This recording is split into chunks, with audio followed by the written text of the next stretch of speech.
behold, an angel of the Lord appeared to him in a dream. Joseph, son of David, do not be afraid to take to you Mary, your wife, for that which is conceived in her is of the Holy Spirit. And she will bring forth a son, and you shall call his name Jesus, for he will save his people from their sins. For from within, out of the heart of men, proceed evil thoughts, adulteries, fornications, murders, thefts, covetousness, wickedness, deceit, lewdness, an evil eye, blasphemy, pride, foolishness. All these evil things come from within and defile a man.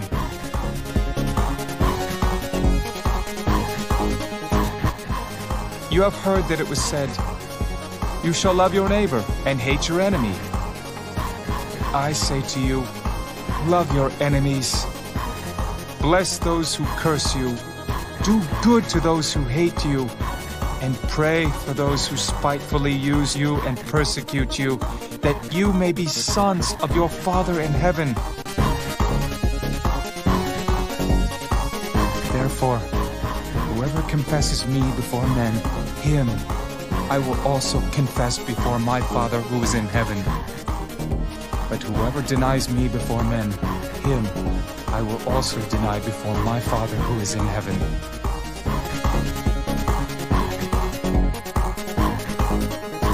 Assuredly, I say to you that it is hard for a rich man to enter the kingdom of heaven. And again I say to you, it is easier for a camel to go through the eye of a needle than for a rich man to enter the kingdom of God.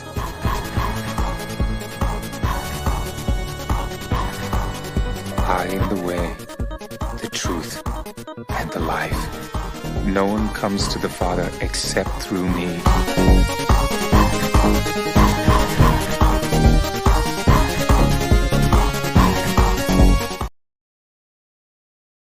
There we go. Hello, ladies and gentlemen. We are back here tonight with another episode of the Bible Lens podcast here on a Sunday night.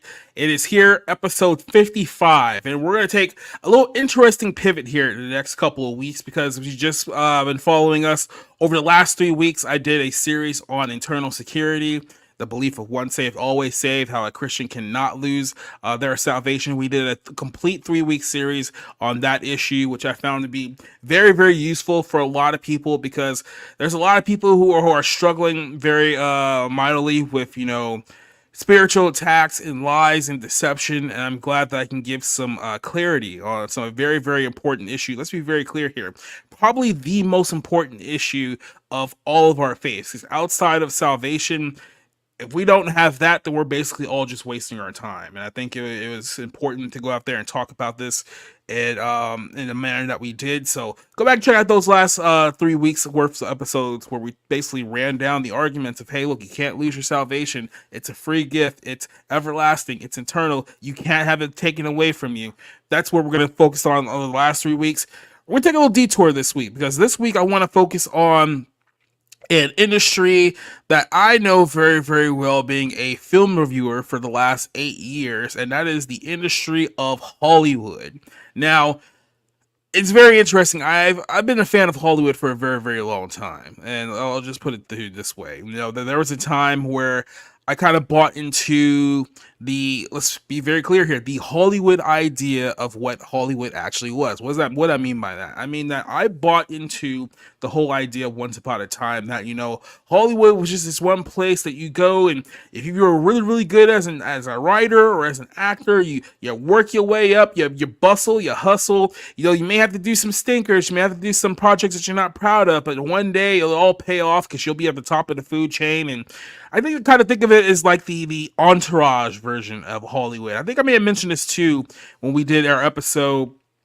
I don't remember the exact number. If you remember, it was me and Rob Motto, and we were talking about the whole idea of selling your soul to Satan in Hollywood. And back then, the reason why that became so appealing to people, let's be very clear, it's still very appealing to people to this very day, It's because we all looked at Hollywood from a secular standpoint of, oh, Hollywood's this place where you can go get paid millions of dollars to act in movies, and you can go hang out with your friends, and you can go be with all the women and do all the drugs and have all the money, and you can have everything that you could possibly want, right? Excuse me. 20 years ago, that sounded like an amazing idea. If you remember, the first season, I should say, of Entourage was exactly that. It was the idea that, hey, four friends are going to go to Hollywood. They're going to run that town. They're going to do things their way. Excuse me, got a little bit of hiccups there. Sorry about that.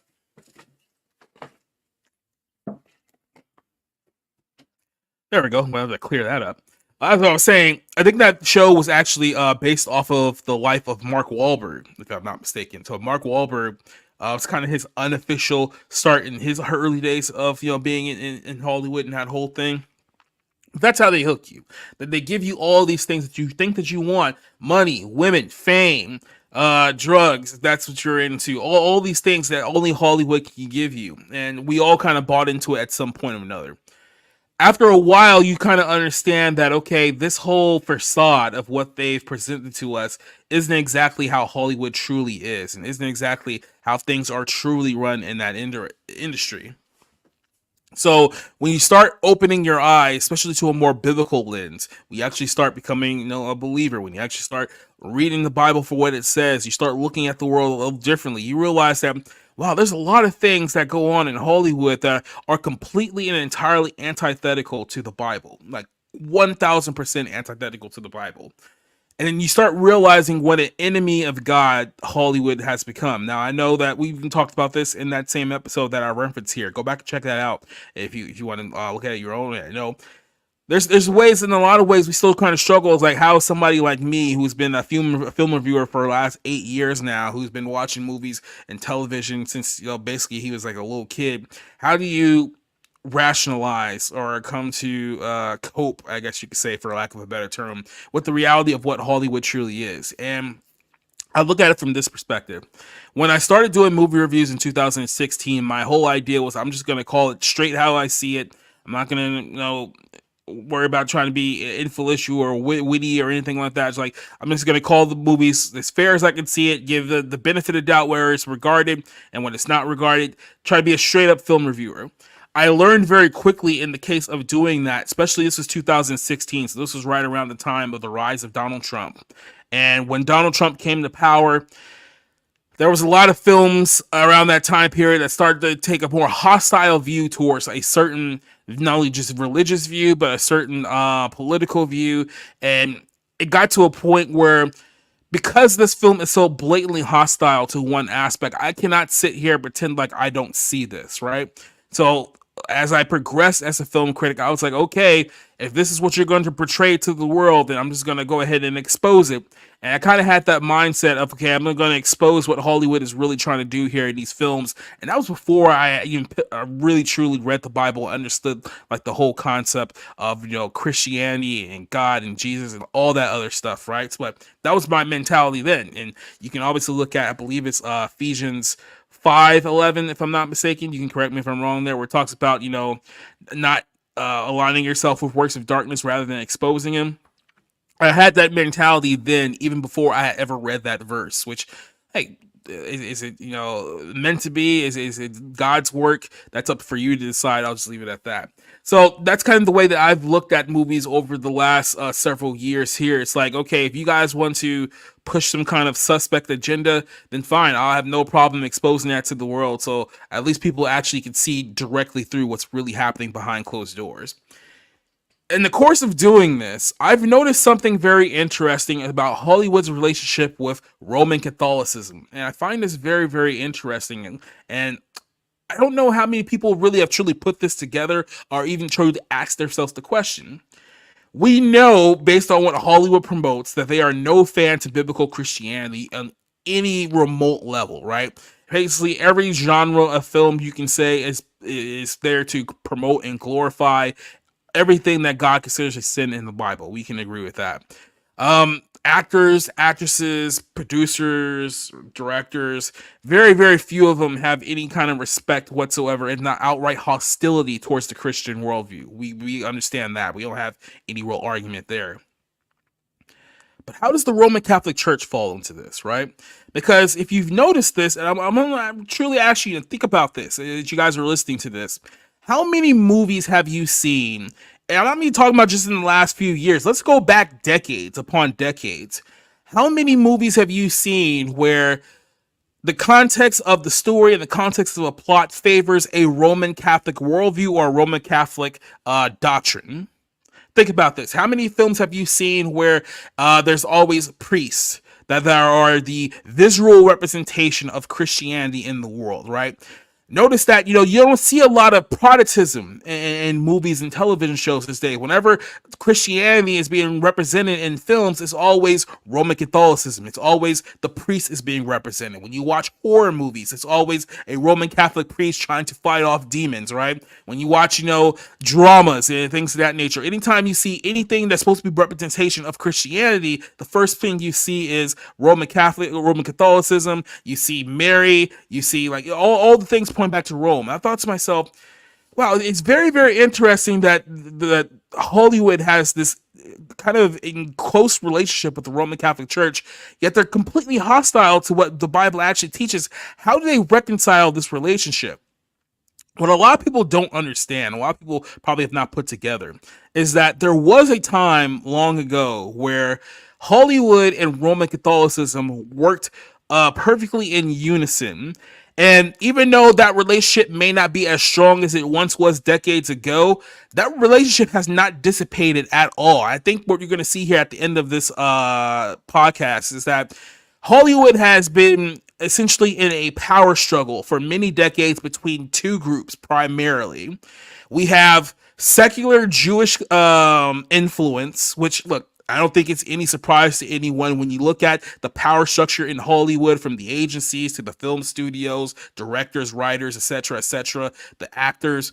A lot of them are Jewish, right? But they're not practicing Jewish. They're not like Orthodox Jews. They're not holding on to the tenets of Judaism and the law or anything like that. They're just secular Jewish people. Like I said, they're Jewish in ethnicity. And then that's roughly it. They're pretty much opposed to the tenets of Christianity and Judaism outright, outside of a few exceptions here. But we'll talk about that later on here. So that's one aspect of it. The second aspect of it is the papacy. The papacy, believe it or not, a long time ago had a great control over the Hollywood industry, to the point where Roman Catholicism was not only in a power struggle, but you could argue that Roman Catholicism was directly, I don't want to say influenced, but a direct correlation to the creation of what we call modern Hollywood, modern cinema. Can read back to Roman Catholic interest. And we'll talk about this here tonight as well. So let's go ahead and introduce some of you guys in the chat who are joining me here right now before we get into this. Leslie Tarkin is saying hello to all you lovely people. Hello to Leslie. Vanya is joining us saying hope everyone had a good Sunday. I hope you guys had a good Sunday as well. Brandon was joining us here very early. So, shout out to Brandon here. Leslie says that films going back to the 30s have promoted Roman Catholic doctrine. Yeah, we'll talk about that here tonight. And Spencer's joining us here, listening in as well. I'm pretty sure he's working on some stuff for Abounding in the Comics as well. By the way, just in case you guys know, we're here on Rumble, we're here on Twitter, and we're here on YouTube, all three platforms. So I want to go ahead and get straight into this one. We're going to start off tonight reading Revelation 18, and I want to read Revelation 18 in its entirety. Now, if you've been here long enough, if you've been listening to this podcast long enough, then I've read Revelation 17 and 18 enough times for you to incur that I strongly believe that the harlot of Babylon, which is spoken of in the book of Revelation, is a direct representation of the Roman Catholic Church. Now, I won't get too deep into Revelation 17 for the course of this topic here, but I will go ahead and reiterate some things here, because there's this very, very popular belief, and let's be very honest here, is driven by the Roman Catholic Church, if we're being honest. And it's this eschatological belief that, most of the things that happen, if not all the things that have happened in the book of Revelation, have already been fulfilled. And none of this is something that we should be looking forward to in the future. It's all been happened. This is all dated back to 70 AD. And people point to the views of, amillennialism, which I believe is the dominant view in Christianity today because it's so prevalent in Roman Catholic teachings. And if you don't know what amillennialism is, it's basically saying that there is no millennial kingdom, there's no millennium reign of Jesus Christ, that somehow it was all just one big metaphor that was in Revelation here. We'll talk about that here in just a second. Obviously, preterism is another popular view within this group. Preterism just basically says, oh, don't worry about all that stuff in Revelation. It already happened, right? We're already in the New Jerusalem. We're already in the millennial reign. Christ is reigning on earth right now through the Vatican. And that's kind of the Cliff Notes version of those two eschatologies. Now, we have talked about them in other podcasts. Like I said, go to the full listing if you guys want to check out other episodes where we talked about this. But however, I regret to inform you that I truly believe that those views of amillennialism and preterism are complete heresy. And the reason why those were created was because people, when they were reading their own Bibles, when they were essentially coming to their own realization without having the Roman Catholic Church hold their hands, they were realizing, wow, there's a lot of indications here in the Bible, especially in Revelation 17 and 18, to suggest that not only is the Roman Catholic Church not the good guys of this story, but they may actually be one of the core bad guys in this story.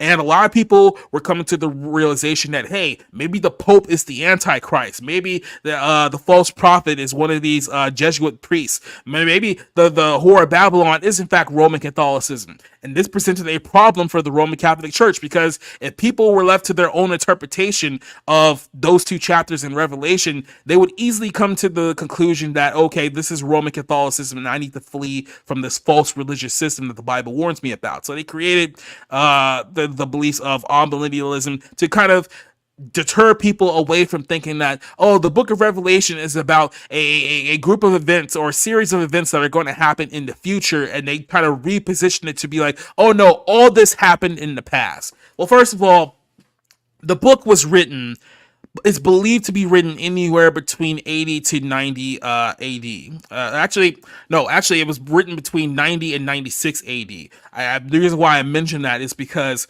when John was locked in Patmos, during that time, during the rule, he couldn't have been there any sooner than 80 AD, which means that he couldn't have been writing a book that was revealed to him about a bunch of events that happened in the past. It just possibly could not have happened. Now, the way that some people will get around this by saying that, well, the book was actually written in 65 AD, and essentially the prophecies were about something that was going to happen 5 years in the future.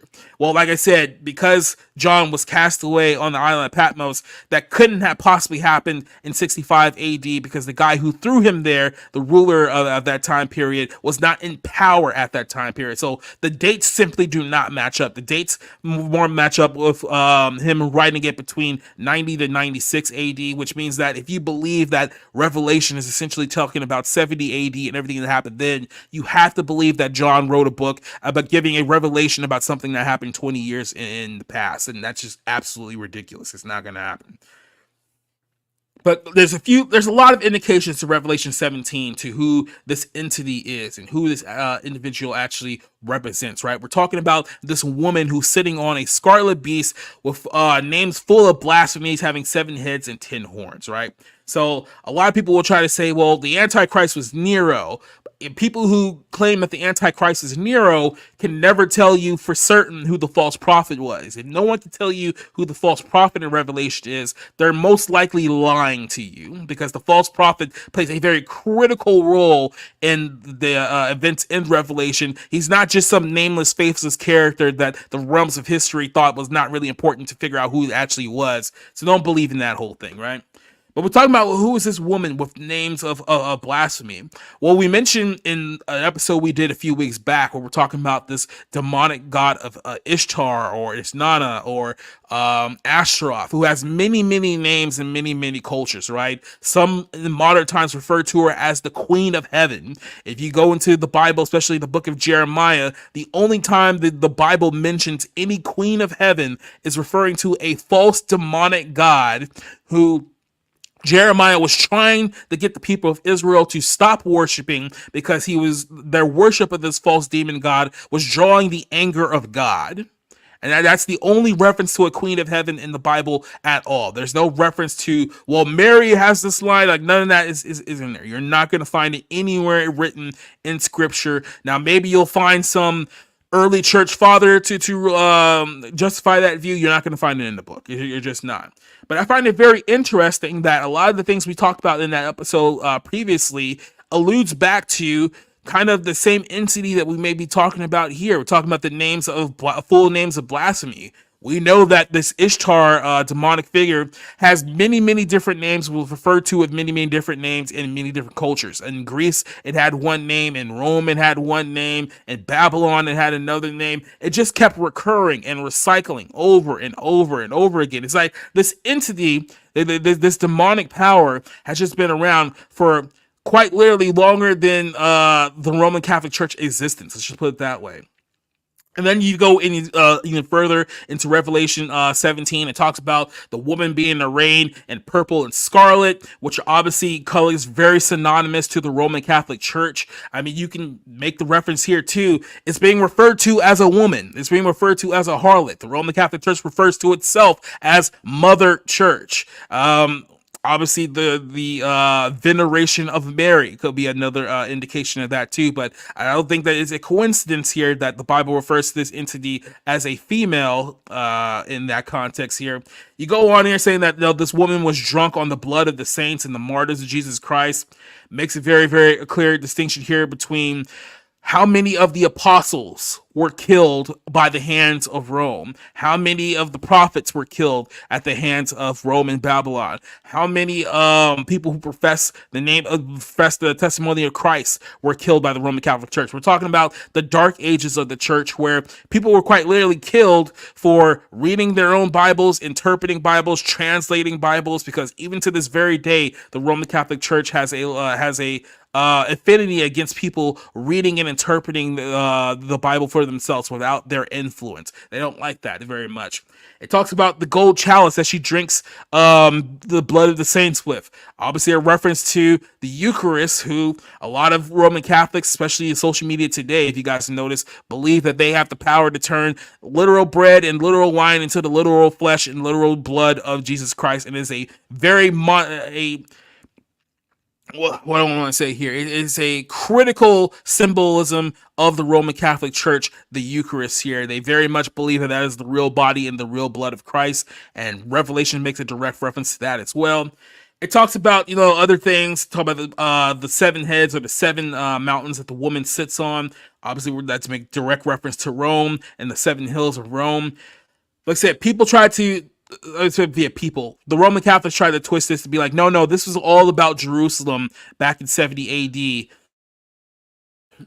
If you actually listen to what the Bible lays out as its case for who this entity is in Revelation 17, even if you apply that to Jerusalem in 1970, it cannot possibly fulfill all of the requirements meant to match the harlot of Babylon's description. A few of them can be twisted to mean that, and you would certainly have to twist it. But when you read it in its proper context and you understand that it is talking about a future event, not a past event, it makes it very, very clear who this entity is. Let's just put it that way. Well, that was in Revelation 17. I want to jump over to Revelation 18 here because I'm not going to talk too much about who I believe the harlot to be, because we think we pretty much understand who it is. But I want to talk about this portion of it because it talks about the influence that this harlot had over the entire world, over many, many nations. And we talked about this here a few weeks ago as well. We discussed this.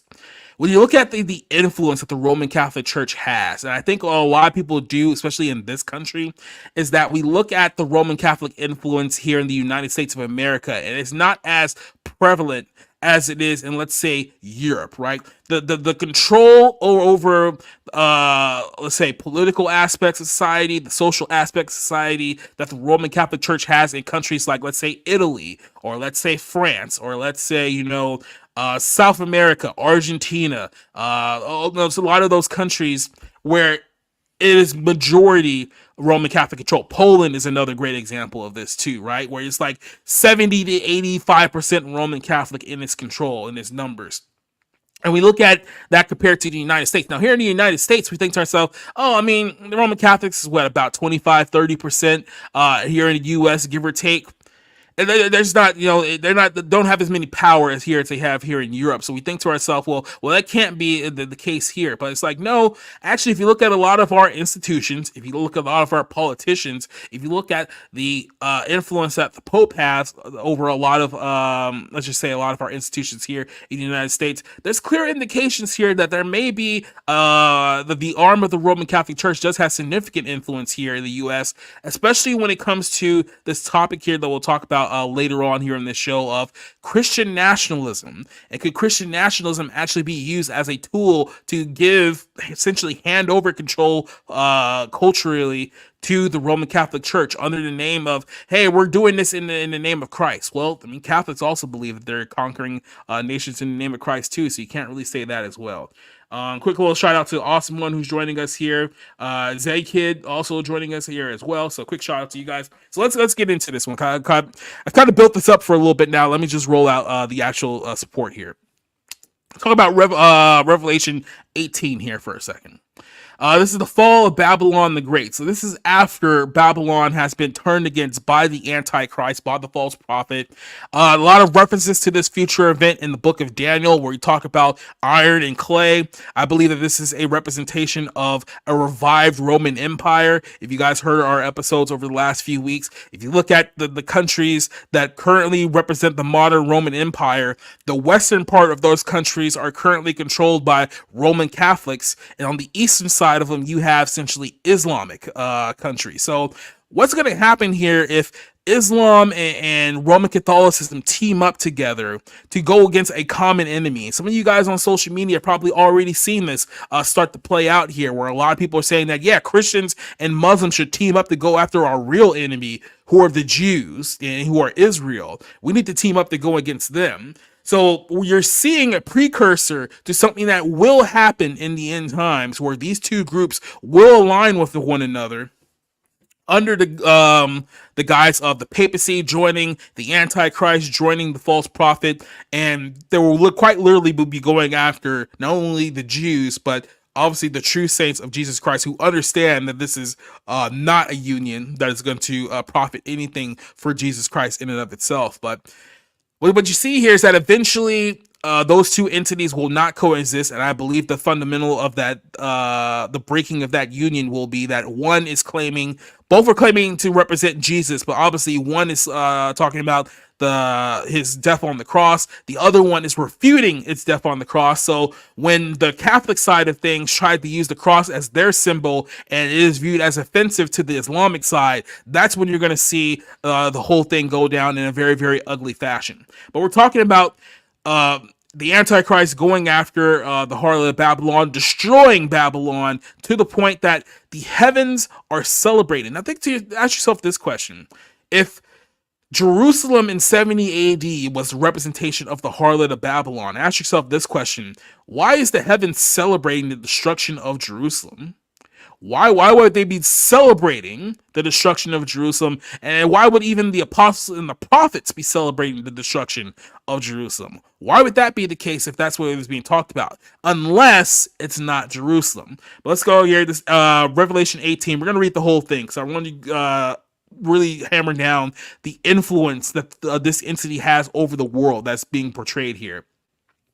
After these things, I saw another angel come down from heaven, having great authority, and the earth was illuminated with its glory. And he cried out mightily with a loud voice, saying, Babylon the Great is fallen, and has become a dwelling place of demons, a prison for every foul spirit, and a cage for every unclean and hated bird. For all of the nations have drunk the wine of the wrath of her fornication, and the kings of the earth have committed fornication with her, and the merchants of the earth have become rich throughout the abundance of her luxury. Let's stop there. What is this a condemnation of? It's saying that all of these nations, and it's saying all of them, right? All of the nations in some way, shape, or form have colluded with this harlot entity. So once again, another indication that, and it's probably not Jerusalem. Now, some people will try to squeeze this to say that, no, it's talking about the Jews. The problem is that you guys were talking about Jerusalem in the context of 70 AD. You cannot use the context of modern Jews to prove that this entity was the harlot back in 70 AD. You would have to use the historic Jerusalem of that time period, which had no such power over the nations of the world at any time point. Keep in mind, even to this very day, you have nations at this very moment, where I know some of you guys have been paying attention to what's happening with Israel right now. Iran has been threatening attacks against Israel. Iraq has been another one. Lebanon has been another one. Yemen has been another one. All of these countries are now currently colluding with one another to go against Israel and go against Jerusalem directly. They essentially want them wiped off the face of the earth. So even in the modern context, how could the nations of the world be committing fornication with Jerusalem when all of them are actively trying to destroy them right now? But it goes on to say here that all have gotten drunk on the wine of her fornication, and have committed fornication with her, and have become rich through the abundance of her luxury. Well, we'll talk about what exactly that means here too, but let's continue.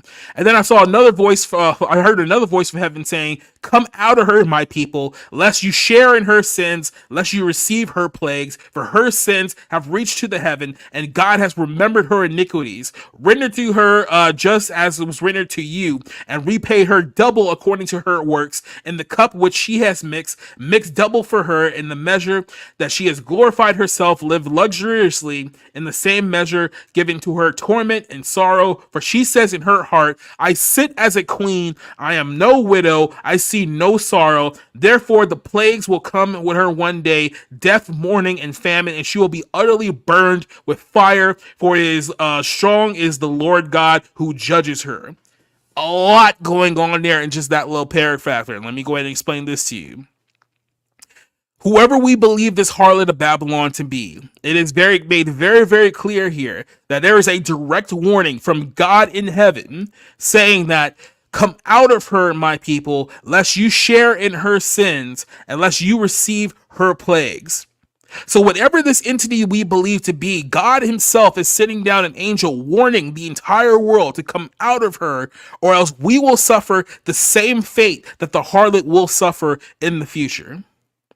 So if we believe this to be the Roman Catholic Church, what is happening here? What is God telling us? God is saying that, "Come out of her, my people," which means that God does not want you to be involved in this false religion that is taken over the entire world. He does not want you to be involved with it in any way, shape, or form. Understand this, because what does this mean here, especially in the tribulation period? Because I know there's a big confusion here about, well, you say once saved, always saved. So if someone believes in Christ, yet they're a Roman Catholic, does that mean that they'll lose their salvation? It's like, understanding the context here, we're smack dab in the middle of the tribulation, which means that at this point in time, the church has already been taken out. Which means that there is no gospel of Paul, there is no gospel of God's grace during this time period, because we're now trying to reconcile God back to the nation of Israel throughout this tribulation period. And this is essentially last call for anyone out there who has not yet repented and come to Christ. This is your last chance. Like I said, you do not want to be involved with what comes next, because what comes next is going to be pretty gnarly. So God here is sending a warning out here to escape this system, escape this religion, and get out of her, my people. Now, here's what I say. A lot of people say, well, is it still possible that you could be a Catholic and be saved? I'm guessing there's probably somebody out there who perhaps they knew the true gospel, but then fell into Roman Catholicism, but they still knew Christ, and maybe just maybe that person is saved, right? Keep in mind, that is an emphatic maybe. And here's the reason why I don't say yes emphatically and I don't say no emphatically, to be fair too, is that I don't want to sit here and tell you that your friend, your family member, your loved one, whatever the case may be, who's in Roman Catholicism now, who's heeding this warning. I'm not going to sit here and convince you that your friend is going to get off on a technicality because you don't want to tell them that they're inside of a false religion. Right? So what's going to happen is that someone's going to hear me say that, oh yeah, if you're Catholic, I'm pretty sure there's a chance you can be saved. It's like, okay, cool. Then they're going to keep living their lives in that system. Then they're going to die. Then they're going to be on the judgment. And because they never accepted the true gospel, guess what? They're going to be cast away to hell. And they're going to be like, well, this guy over here told me that I'm good to stay in here. And then guess what? Now I'm under judgment because I told you that, no, it's fine. You can just stay in there. It's all good. And now I'm under judgment for you being tossed into hell. It's not what I want to do. Which is why I'm very, very hesitant on. There's a lot of people out there, for being completely honest. There's a lot of people out there who want to tread the line on what exactly can I get away with and still be saved, which should not be the mentality of anyone. A lot of people out there think that, well, if I'm a Mormon, does that mean that I can still be? Well, if I'm a Jehovah's Witness, does that mean if I'm a Roman Catholic? No, just follow the scriptures. That's all it is. Just follow the scripture. Stop trying to find some kind of loophole where you can go against what the Bible says and still make it in. Because if you do that and then you don't make it in, you really don't have anyone to blame but yourself. This is why Paul said, lest you believe in vain. Because there's a lot of people right now, a lot more than we probably want to admit, who are in fact living in vain at the moment. But let's continue. The world mourns Babylon's fall. Now this is very important here. Because once this harlot does in fact fall, and here's what I believe is being said here. Because it did talk about here, if you go back first here to verse, was it verse 8? Is it 8 or what was it that I just read here? I'm sorry, I literally just saw it. Okay, here it is. It's verse 7, excuse me. It says that I sit as a queen, I am no widow, I should see no sorrow. This is what the harlot is saying to the world here. What this is a representation of is the arrogance of this harlot. Now, some of you guys who may have Catholic friends know that the really truly militant Roman Catholics out there, and I'm pretty sure we all know a few in our life, are very, very emphatic and very, very arrogant about their church being the one true church, the apostolic succession, that, you know, they are the ones that follow Christ's teaching through the sacraments, through all of this stuff, through the prayers of the saints, the prayers of Mary, and they will openly boast about how, well, Jesus said in Matthew 13 that Satan will never be able to overcome our church, then this is why we've been around for 2,000 years. So I understand that a lot of people in this system, and you guys see it today, are very, very boastful, very, very boastful about being in Roman Catholicism. And obviously to them, it's like, well, the Vatican is still around to this very day. Rome is still standing to this very day. So in their minds, it's an example, kind of a proof text that this is the one true church because after 2,000 years, we're still standing. Well, one day in the future during the tribulation, that will not be the case, because what's going to happen is that when the Antichrist and the false prophet, who we believe come from Islam, finally turn on this harlot, basically turns on the Catholic side of the Roman revival, they're going to destroy the Vatican. And what's going to happen is that when the world finally sees the Vatican destroyed, the whole world is going to mourn. Why? Because in their estimation, two things are happening. One, in their view, that means that Christianity has just fallen in the eyes, I guess, in the hands of Islam, right? There's a few people out there right now who are looking at the things that are happening in the world, yet they think to themselves that Islam is going to destroy Christianity, that it's going to conquer Christianity, that because we didn't act, because we didn't do anything, that Christianity is going to die. Those people, like I said, once again, do not know the true gospel. They do not know how the story actually ends. But they're going to look at Roman Catholicism, because let's be very clear here. When people think of Christianity, a lot of them think of the Roman Catholic Church. There's 1.7 billion Roman Catholics in the world for a reason. So they look at the Vatican as kind of the beacon of Christianity. Well, what happens if that beacon is destroyed? A lot of people are going to think that Christianity has been destroyed. But here's what they should be realizing, right? Because a lot of people are going to be remorseful, a lot of people are going to be sorrowful. But here's what God is sending as a message by destroying the harlot during this time period. Because as you all know, they like to boast that, hey, look, the Satan will never prevail against our church. The gates of hell will never prevail against our church. Our church is going to stand forever. Well, if one day that happens and the Vatican is wiped out and it's destroyed and it's left a pile of ash and rubble and fire, one of two conclusions can be met from this. One, Christianity has fallen, Christ has fallen, and then we're all doomed, which I don't think is the correct interpretation of that. Or two, and this is the only logical conclusion that you can come to at that time period, if the Vatican falls and is destroyed and it is wiped out by the armies of the Antichrist, then you have no choice then at that point to come to the realization that church was never Christ's church. That church was never the church that Jesus said that the gates of hell will never prevail against it. Because if it was that church, that means Jesus is a liar. And obviously we know God's not a liar. So the only logical conclusion you can come to is like, oh no, it's not Jesus who lied. It's the Catholic Church who lied and who spread this lie for thousands upon thousands of years.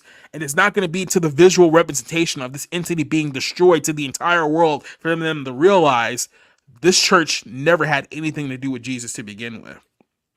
Also, one says, I think some charismatic Catholics that started the university in the early days had a little to do with the Pope and may have known Christ. Yeah, here's my thing too. Like I said, I don't want to feel like give people like a loophole where you shouldn't be looking for loopholes when it comes to salvation. You really honestly should not, right? But here's the thing. I've talked to a lot of people who they will openly admit they're kind of wishy-washy Catholics, right? Like they claim to be Catholic, they were raised Catholic, but they don't really follow much of the Catholic religion. I say to those people, well, guess what? By being a terrible Catholic, that means you have a better chance of being a much better Christian. What I mean by that is when you separate yourself from the papacy and actually go to what the Bible actually teaches, you have a far better chance of being saved out of that system versus someone who has adopted all of the tenets of Roman Catholicism and they've become double the child of hell than the Bible actually teaches. I'll put it to you that way. So I do believe that.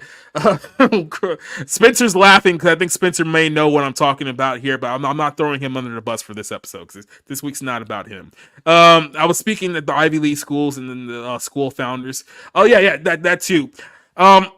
I'll allude into that when we get to the second half here. I want to finish this up first.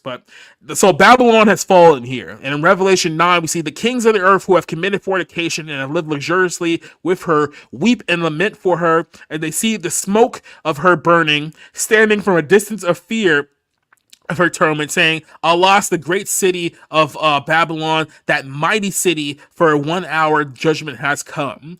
So, by the way, it's making a reference here that a lot of people try to say that Babylon is actually America, and they try to say that, well, the United States of America is Mystery Babylon. Well, if you read the Bible here, it's talking about a city. So, which city? Well, I'll fall into this one here. Like, where's the Vatican? I know a Vatican's a city state. I understand that, but you have to understand the context of what's being explained here. So, like I said, all signs point here to Rome. If you're reading with the proper context and not trying to convince yourself that somehow all this happened 2,000 years ago. And it says, the merchants of the earth will weep and mourn over her, for no one buys their merchandise anymore. The merchandise of gold and silver, precious stones and pearls, fine linen and purple, silk and scarlet, every kind of citron wood, every kind of object ivory, every kind of the most object of the most precious wood, bronze, iron, and marble, cinnamon, incense, fragrant oil, frankincense, I should say. Wine, oil, fine flour, wheat, cattle, sheep, horses, chariots, and bodies and souls of men. Now that's a lot.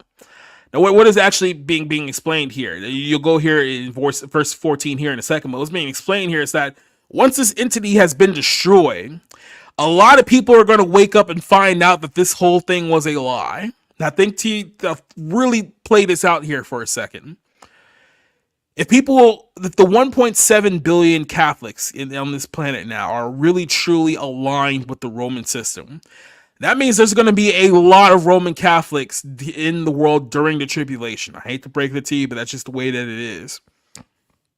So there's a lot of Roman Catholics who are going to put their full faith into the Vatican, into the Pope, into the entire Roman system for their protection and now salvation, because they think that during this time period they will be serving Jesus by aligning themselves with the Roman system during this time of extreme chaos and torment and whatever the case may be. However, when that entity is destroyed and it no longer exists, what's going to keep anyone into Roman Catholicism once the Vatican is destroyed? Once the harlot is destroyed? Who's going to keep? Who's going to stay in the system when it's proven to the entire world that this is not the church that Jesus built? That this is not the church that Jesus said will never be destroyed? What's going to happen when all of a sudden the world comes to that realization and it's like, oh no, this was never Jesus' church. All the money, everything that they have attained through Roman Catholic means that they're going to completely give up on. They're going to look down and be like, okay, well, this clearly is not what we thought that it was. They're going to walk away. Let's continue here. 14, the fruit that your soul longed for has gone from you, and all the things that are rich and splendid have gone from you. You shall find them no more at all. The merchants of these things who became rich by her will stand at the distance for fear, for torment, for weeping and wailing, and say, alas, alas, a great city that is lined with fine linen, purple and scarlet, and adorned in such gold and precious stones and pearls. By the way, again, people, if you just read what this verse is saying, it makes it very clear who this entity is and who they're talking about. Who else is aligned in fine clothing representing colors of purple and scarlet, adorned in such gold and precious stones and pearls? I mean, I know you guys may not be used to it here in the United States, but let's talk about Europe for a second, where the influence of Roman Catholicism is holding far stronger than here in the United States. Literally everything that I mentioned here, the gold, the purple, the scarlet, the precious stones, the pearls. If you look at any major Roman Catholic church in that region, you will see everything that I'm speaking about there in that very church. And we're talking about a church in these regions that have power not only, politically or spiritually, but politically as well. Like I said, let's take a nation like Poland. Poland's a great example of this, right? Poland, I believe, is about 86% Roman Catholic to this day. Maybe it's a little bit more, maybe it's a little bit less, but it's about 86%. How much pull and how much power do you think that the papacy has in Poland right now, politically, economically? Especially considering the fact that isn't the Pope from Poland, the current Pope, Francis, is he from Poland? So somebody could correct me there, but even he was born there or that he was raised there. I can't remember which of the two, but I know he has a very, very strong link to Poland. And so look at how much power this entity has over the world. Look at the descriptions of it. You really have to do some kind of Jedi mind trick, mental gymnastics to not see what the Bible is telling you here. But it says, for 1 hour, such great riches came to nothing. Meaning that in 1 hour, when this entity is destroyed, everything that it is acquired for itself over thousands of years will be turned into ash within an hour, which means that when Babylon is destroyed, everything revolving around it will have absolutely nothing. It will mean nothing, which should be another warning to some of you guys on an off-topic note here. But a lot of you guys look into, your riches and how much money you have and how many material possessions that you have. I guarantee you every single material possession that you have here on earth during the tribulation is going to go away just like that.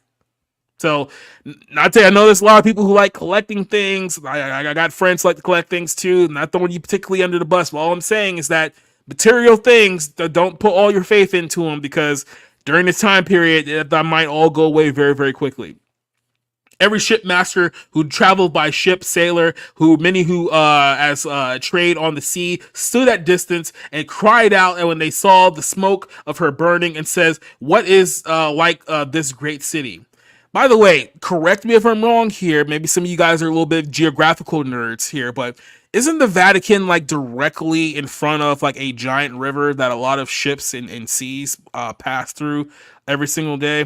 Like I said, some of you guys can figure this out in your own head. You guys got the answer for me, but I'm pretty sure that if we believe that the Vatican is going to be the representation of this harlot, then it says here, I'm going to read this one more time. For all who travel by ship, sailors, and many who trade on the sea stood at distance, which means that if you can see the Vatican right now to this very day by ship and sea, if you can be on a boat and look at it from a distance, then I'm pretty sure that if this entity is destroyed, you're also going to be able to see that from a same distance as well. Just throwing that out there.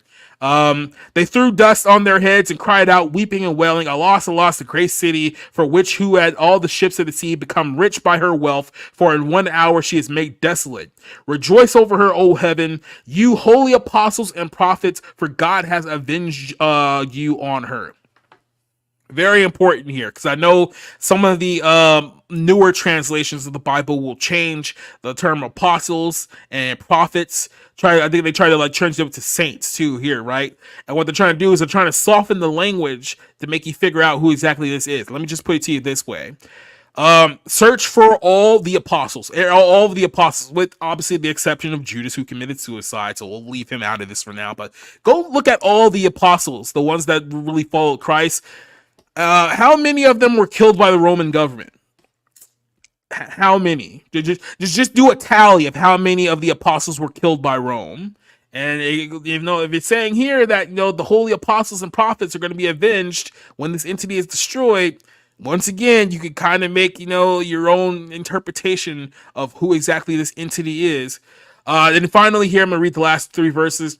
And then the mighty angel took up a stone like a great millstone and threw it into the sea, saying that thus the violence, the great city Babylon, shall be thrown down, shall be found no anymore. The sound of harpists, musicians, flutists, trumpers shall be heard in you no more. No craftsman or any craft shall be found in you anymore. The sound of the millstone shall not be heard within you. The light of the lamp shall not shine with you anymore. The voice of the bridegroom shall not be heard from you anymore. The merchants of the great men of the earth, by your sorcery, all of the nations were deceived. By the way, people who say that, oh no, priests totally have the ability to turn the blood in the bread into the literal body and the literal blood of Christ. Sorcery. I'm just throwing it out there. And all of her was found in the blood of the prophets and the saints, for all who were slain on the earth. Understand this too. When God is looking at the prophets and the saints that are being slain on the earth, he's not looking at this from a linear perspective like a human being. Like we're only looking at this from a past perspective or a future perspective or a current perspective. He is looking at the entire timeline. So he's not just looking at, the people who have been killed by the hands of the Roman Catholic Church in the last 100 years or the last 200 years, or the ones that are going to be viewed in the future, or the ones that are thousands of years in the past. He's looking at everything. He's looking at the entire timeline.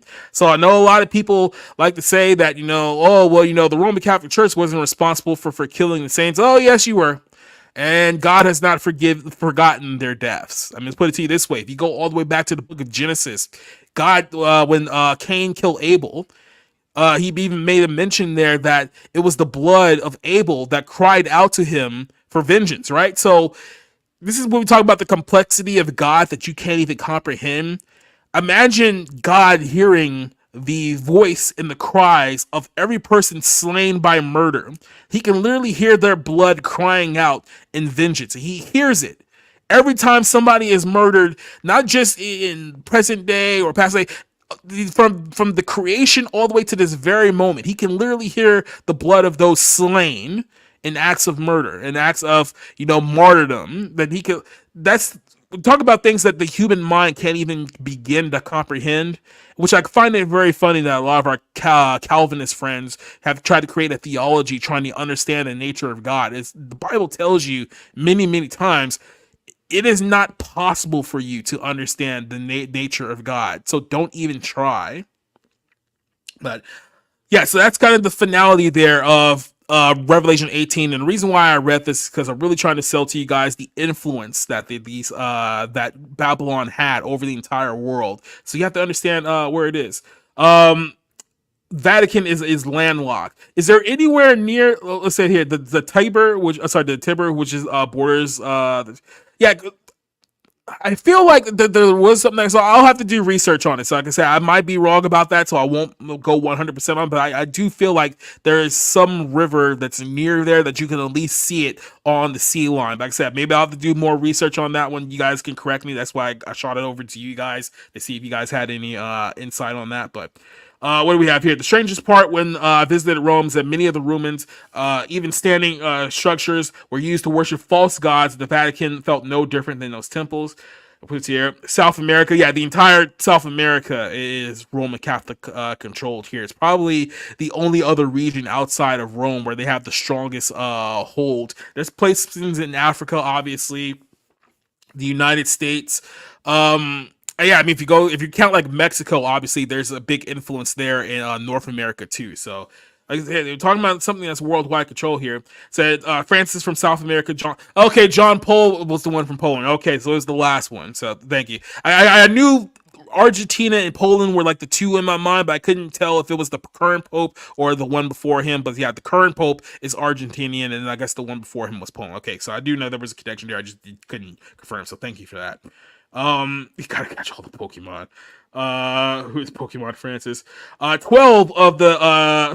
of the 12 were killed by Rome. Stephen was killed by the Jews. John died a natural death. So yeah, a lot of the apostles were victims of the Roman government. Let's just put it that way.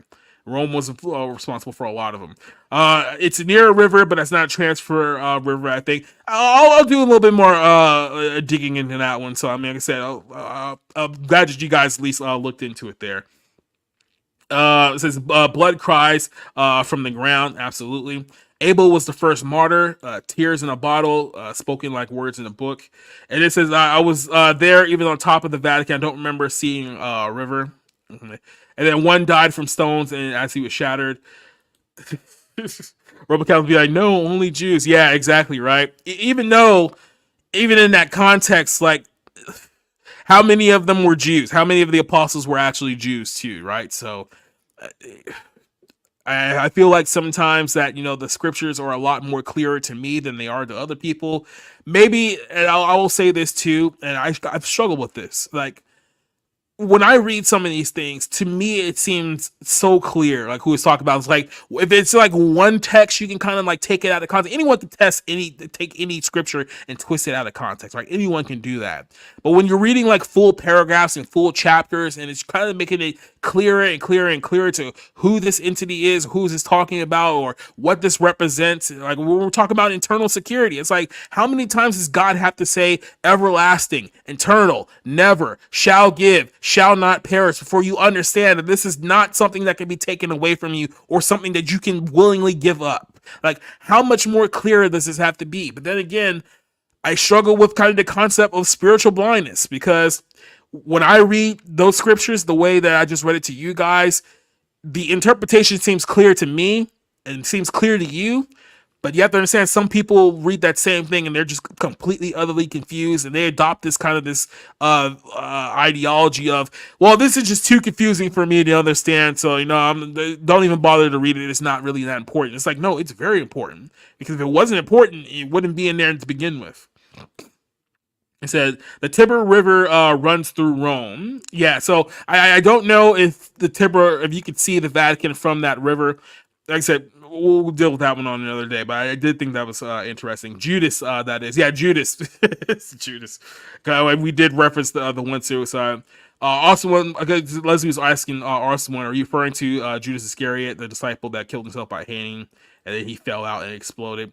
Yeah, and some people tried to even like list that as a Bible contradiction, because I believe in one of the gospels, it says that he hung himself after he betrayed Jesus, but then later on in another gospel, it says that his entrails were basically like hanging like out of, like, basically his insides like fell out, and it's like, oh, it's saying that he died in two different ways. So it's like, well, not really, because I mean, it's saying that he hung himself, and then it doesn't say in the context of the other gospel like how long that he was there. I mean, I don't know if you know this, but bodies, especially dead bodies, do decay after a while. Like, that's kind of a well-known fact. So it's not saying that he died by disembowelment. It clearly makes a statement that he died by hanging, and then later he was found with kind of embalmed in that context. So it's not really a contradiction if you put the two in the proper context, but whole other situation, right?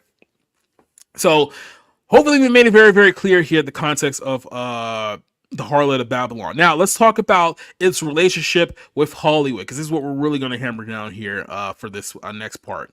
Some of you guys may have caught this. This happened roughly about, I want to say, a month and a half ago. But roughly a month and a half ago, where a lot of comedians, major Hollywood stars, traveled to the Vatican to meet the Pope. This is something that we actually covered on the Bar Room a few weeks back too. And what you saw here is that it was comedians like it was Conan O'Brien, Chris Rock, Whoopi Goldberg, Stephen Colbert, and a few other names that all traveled to the Vatican to honor and respect the Pope.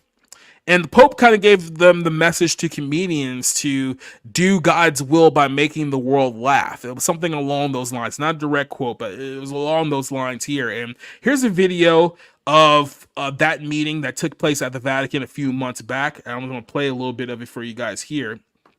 So here you say Jimmy Fallon there, late night comedian, visiting with the Pope. Who else we got here? There's Chris Rock there in that video. Stephen Colbert, obviously. Now, here's something that I mentioned too, and I know a lot of Catholics don't like hearing this, but I'm pointing it out because it's true. There's this false notion that because they view Catholicism to be in line with Christianity, that they think that Catholicism is inherently right-wing. So let's put it this way. When someone like Stephen Colbert proclaims that he is a Catholic and a devout Catholic, when someone like Joe Biden, who is a Catholic and a devout Catholic, professes his Catholicism, a lot of the people in the Catholic community don't like using them as the examples because they think that what they're doing is heretical to the Catholic belief. But if you look at least in the United States, I can't speak for every other country, but here in the United States, if you look at the number of Roman Catholics in this country, and then look at their political affiliation, the overwhelming majority of Catholics here in the United States are actually Democrat. A lot of people either don't know that or they don't like to, I guess, cope with that reality, but it is true. A lot of Roman Catholics in the United States are politically left-wing, so it's not a surprise to see people like Colbert, a self-proclaimed Roman Catholic, or Joe Biden, for instance, all these other left-wing people within this circle claim Roman Catholicism. And a lot of people think that how can you be a Roman Catholic and be a left-wing Democrat? That means you're a heretic. Now, understand this, and this is kind of what I want to lead people to when we get into this discussion here.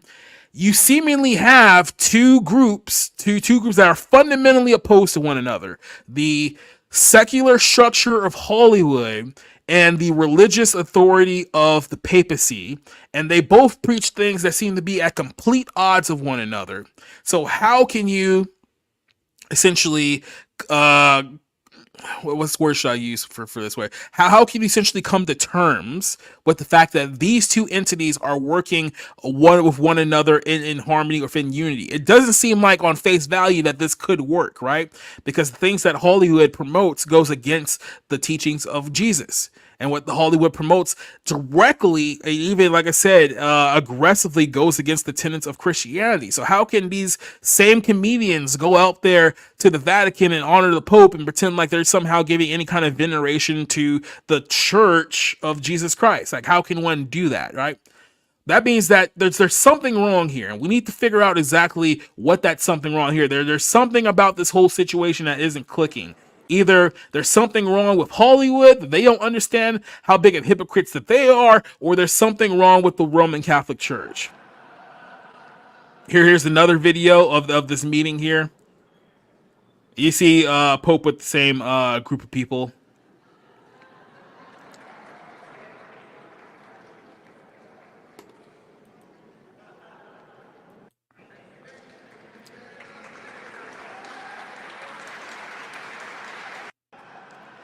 Yeah, and like I said, this is very, very true here. They've insulted many Christians many, many times. I mean, think about it like this: how many movies have Chris Rock been in that directly mocks the Christian religion? There's probably 5 you could think of off the top of your head, right? Stephen Colbert, the so-called devout Catholic, goes on his late night show seemingly every single night going after Christians in the United States of America for actually holding to the tenets of the Bible. Meanwhile, he openly refers to himself as a Catholic. How do you come to terms with these two things? Well, believe it or not, the old history of Hollywood states that there was a union between Roman Catholicism and the Hollywood industry. And if you go back even further into the realm of history, you can even argue there that it was Roman Catholics that helped invent the early details, or kind of the early inventions of what will later be known as the cinematic industry, will be known as early cinema. Here's a video that I want to show to you guys here for a second. This is a video. I want to get the source of this one here. This is from the Rome Report. So this is a report that is very, very favorable to Roman Catholics here. And it's talking about this man here. Oh, I'm trying to pronounce his name the best way that I can here, but you see here is a lot of vowels and that twists me up. So and Anthenius Reicher. I'm pretty sure I completely butchered that. You guys can make comments in the chat about how I butchered that name. Yeah, that's fair game. I'm not going to argue against it. But it says here that he was the Jesuit Catholic who invented early cinema. Now, how did he do that? Well, let's let this video explain how exactly he was credited for that. It may seem incredible, but going to the movies in the 17th century looked like this. Through this black box, one by one, the viewers could stare at the optical effects. It wasn't a comfortable experience, not even for the owners. It was very uncomfortable for the owner to transport such a complicated instrument. Sometimes it was even necessary to have animals or a wagon to move it. It was during that time that a German Jesuit called Athanasius Kircher was developing a new invention in Rome. His machine would allow missionaries to show their message in a very unique way. It was called the magic lantern. The object was able to project and expand drawings and paintings as if they were slides. It also had a very important advantage: it was easy to carry. Actually, the magic lantern allowed an outdoor screening of films. And that way, many people, hundreds actually, could attend the show and take part in the joy and the wonder of cinema. The magic lantern wasn't used only to evangelize. It was also an important tool for teaching and entertaining.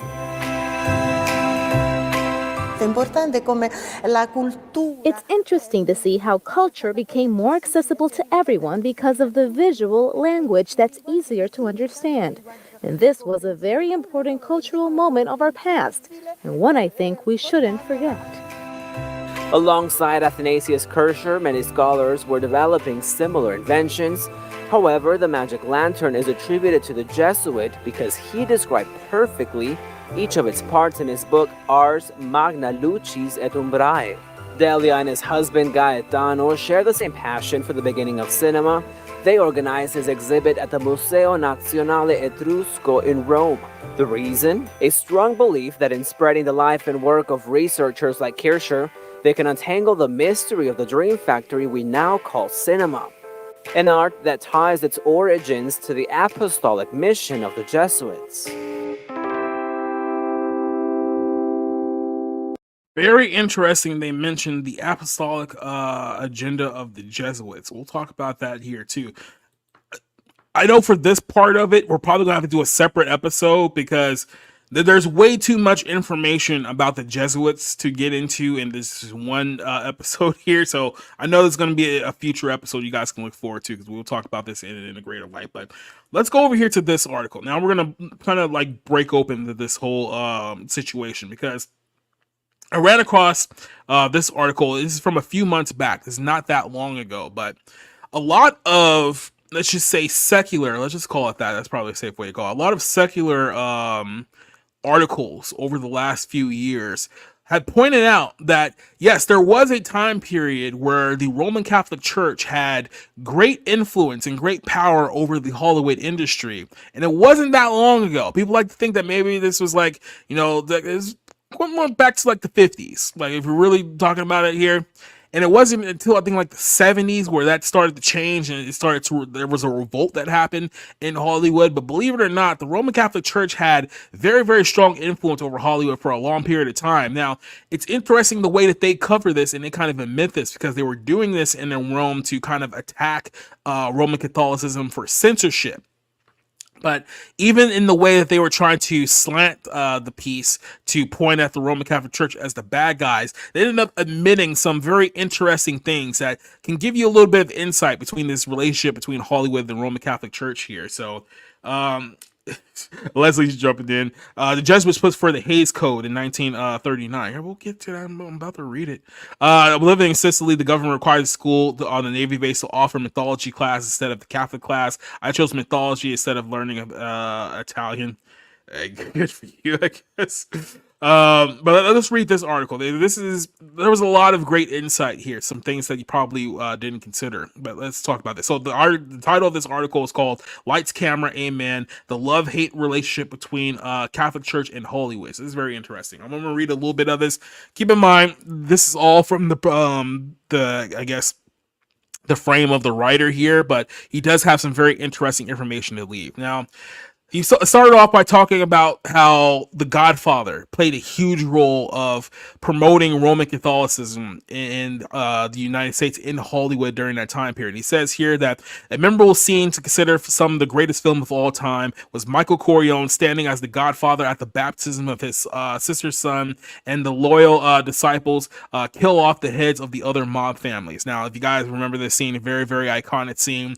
Mobsters are getting shot and killed left and right, while at the time Michael here is attending a infant baptism. So what is infant baptism in direct correlation to? It's direct correlation to the theology of essentially baptizing infants to get them saved, because to this day there is still an issue with the Roman Catholic Church believing that if babies are not baptized before they pass away at a young age, that babies can be sent to hell because they don't have anyone to cover their sins, because they're not old enough to obviously accept Christ at that point. So they thought that, well, God was just going to send this baby to hell, so you have to go get your baby baptized so you can spare your baby from hellfire.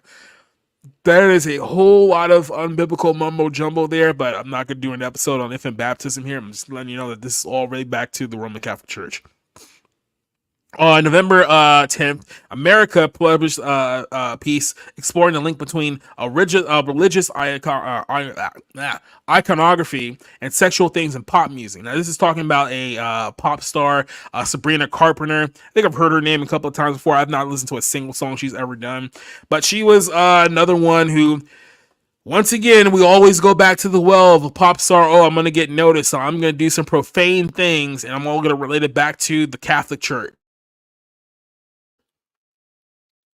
So in this video that she did, she had many Catholic groups accusing her because of her outfit, and the tombstones with profanity presented at the altar. Her presence in the sanctuary resulted in a church pastor being relieved of his administrative duties. Basically, temptation, sex. I mean, how long have we been doing this now? I mean, what was Madonna like back in like the 80s? Like, it seems like it really just seems like we're just recycling the same pop star over and over and over again. I've said this in hip hop too, with like Megan Thee Stallion and Cardi B and Sexy Red and Ice Spice and all this. It just feels like we're just recycling like Lil' Kim like every 3 months, and that is all that we're doing here. So yes, even pop has its own reference to this here, but so they're showing you here how, Hollywood it started off where they were kind of venerating and giving glory to the Roman Catholic Church, and now we've moved on to a point where it's a lot more hostile towards Roman Catholic beliefs. Not entirely, because as we just saw, Hollywood just sent a whole bunch of comedians to the Vatican, so that's not entirely true, but they're making kind of the contrast here of where we were and where we are now. So it goes on to say here that, the guidelines also follow specific rules for other art forms being filmed in the churches. So what is being talked about here? That in order to film in Catholic churches and Catholic cathedrals, in order to get the blessing and the permission of Roman Catholic officials to do any kind of filming on their grounds, you have to adhere to a certain amount of rules to say that you will not do this, you will not do this, you will not portray this, right? So the idea here is that when they were given permission to the Godfather, for instance, to shoot that scene in that film, they were given permission by the St. Patrick Cathedral in New York City, and they said that looking back, I wonder if you as a pastor would have improved, knowing if this would create any kind of problems, if you knew what the film was about, because we are talking about a film about mobsters. We're all talking about a film where murder is kind of a thing. If you guys have seen the Godfather movies, there's a lot of murder going on there, so a lot of people could see that and be like, well, we don't really agree with a lot of the acts of violence that are happening in the movie. However, the film did give a lot of publicity and a lot of marketing to the Roman Catholic Church in that scene because it was so iconic. Everyone to this very day still tries to visit that church because they remember it from the Godfather movie. So it was a situation where they viewed it as, hey, it's give and take. We don't completely endorse everything the film was doing, but it ended up giving us great publicity and helped spread Roman Catholicism in American culture, thanks to having that scene in there, right? So here's what he's talking about here. The guidelines, rules of art forms, other being filmed inside the churches. Fictional movies, television shows, student films are typically considered if the movie contains a Catholic or Christian message in line with the teachings, very important here, that the Catholic Church. So they will say that they will allow you to use their churches. However, whatever you're filming has to align with Roman Catholic doctrine. So when people say that, oh, well, they were promoting like Christianity, it's like, not really. They're saying right here that it had to align with Roman Catholic doctrine. It means that if you had anything that was viewed as a Protestant viewpoint, it could not be upheld by the Roman Catholic Church. And what you're going to see here is that when you look at those two sides that I mentioned, that secular Jewish side of Hollywood and that Roman Catholic side of Hollywood, they both shared a common enemy. And that common enemy was Protestant Christianity in the United States of America. Because both sides were completely opposed to Protestantism, which was the dominant Christian religion during this time frame when this unit started. Keep that in mind. So it says here that, projects, topics of the occult, monster movies, violence, or any other project that would be rated higher than the PG-13 would not be considered or approved. Now, it's important to note here that was the line of thinking, obviously, back during those times. That line got loosened, and there was a specific group within the Catholic Church that loosened those guidelines because they later came to the realization, well, hey, it's better for us to be represented in a lot of these films and television shows, even though they don't properly align with the views of the Catholic Church, because it's better to have a cultural presence rather than essentially have propaganda, which is what they were trying to do with this to begin with. They said that the Archdiocese of Los Angeles provided an extensive user agreement to film, which says that any media shot on the church shall be done with respect and dignity, fully avoiding any offensive material that is not in accordance with the moral and spiritual principles of the Roman Catholic Church, including but not limited to sexually explicit, brutally violent, sacrilegious, and blasphemous imagery or dialogue. Historically, the relationship between the Catholic Church and Hollywood has been one of cooperation and conflict. For example, in 1934 to 68, the church and moviegoers had an extended intermingled relationship during this period where the American motion picture studio adhered to the Hays Code. So Leslie mentioned this earlier. The code was drafted up by renowned Jesuit theater producer and film consultant Daniel Lord and Martin Quigley, editor of the prominent paper trade Motion Picture Herald. It would provided guidelines for the movie industry to assist in self-censoring content that was more appropriate for wider audiences that were being filmed at the beginning of the 20th century. It was also seen as a way to restore morality to Hollywood that had been plagued with scandal. If you guys remember a film, it just came out a couple years ago. It hasn't been out that long. It's a film called Babylon. Ironically enough, It had Margot Robbie, Brad Pitt, a few other names in there. We saw it a couple of years ago. It's a bad movie. It's really just a awful movie, and it's like 3 hours long too. So it's like really just bad in the film from top to bottom.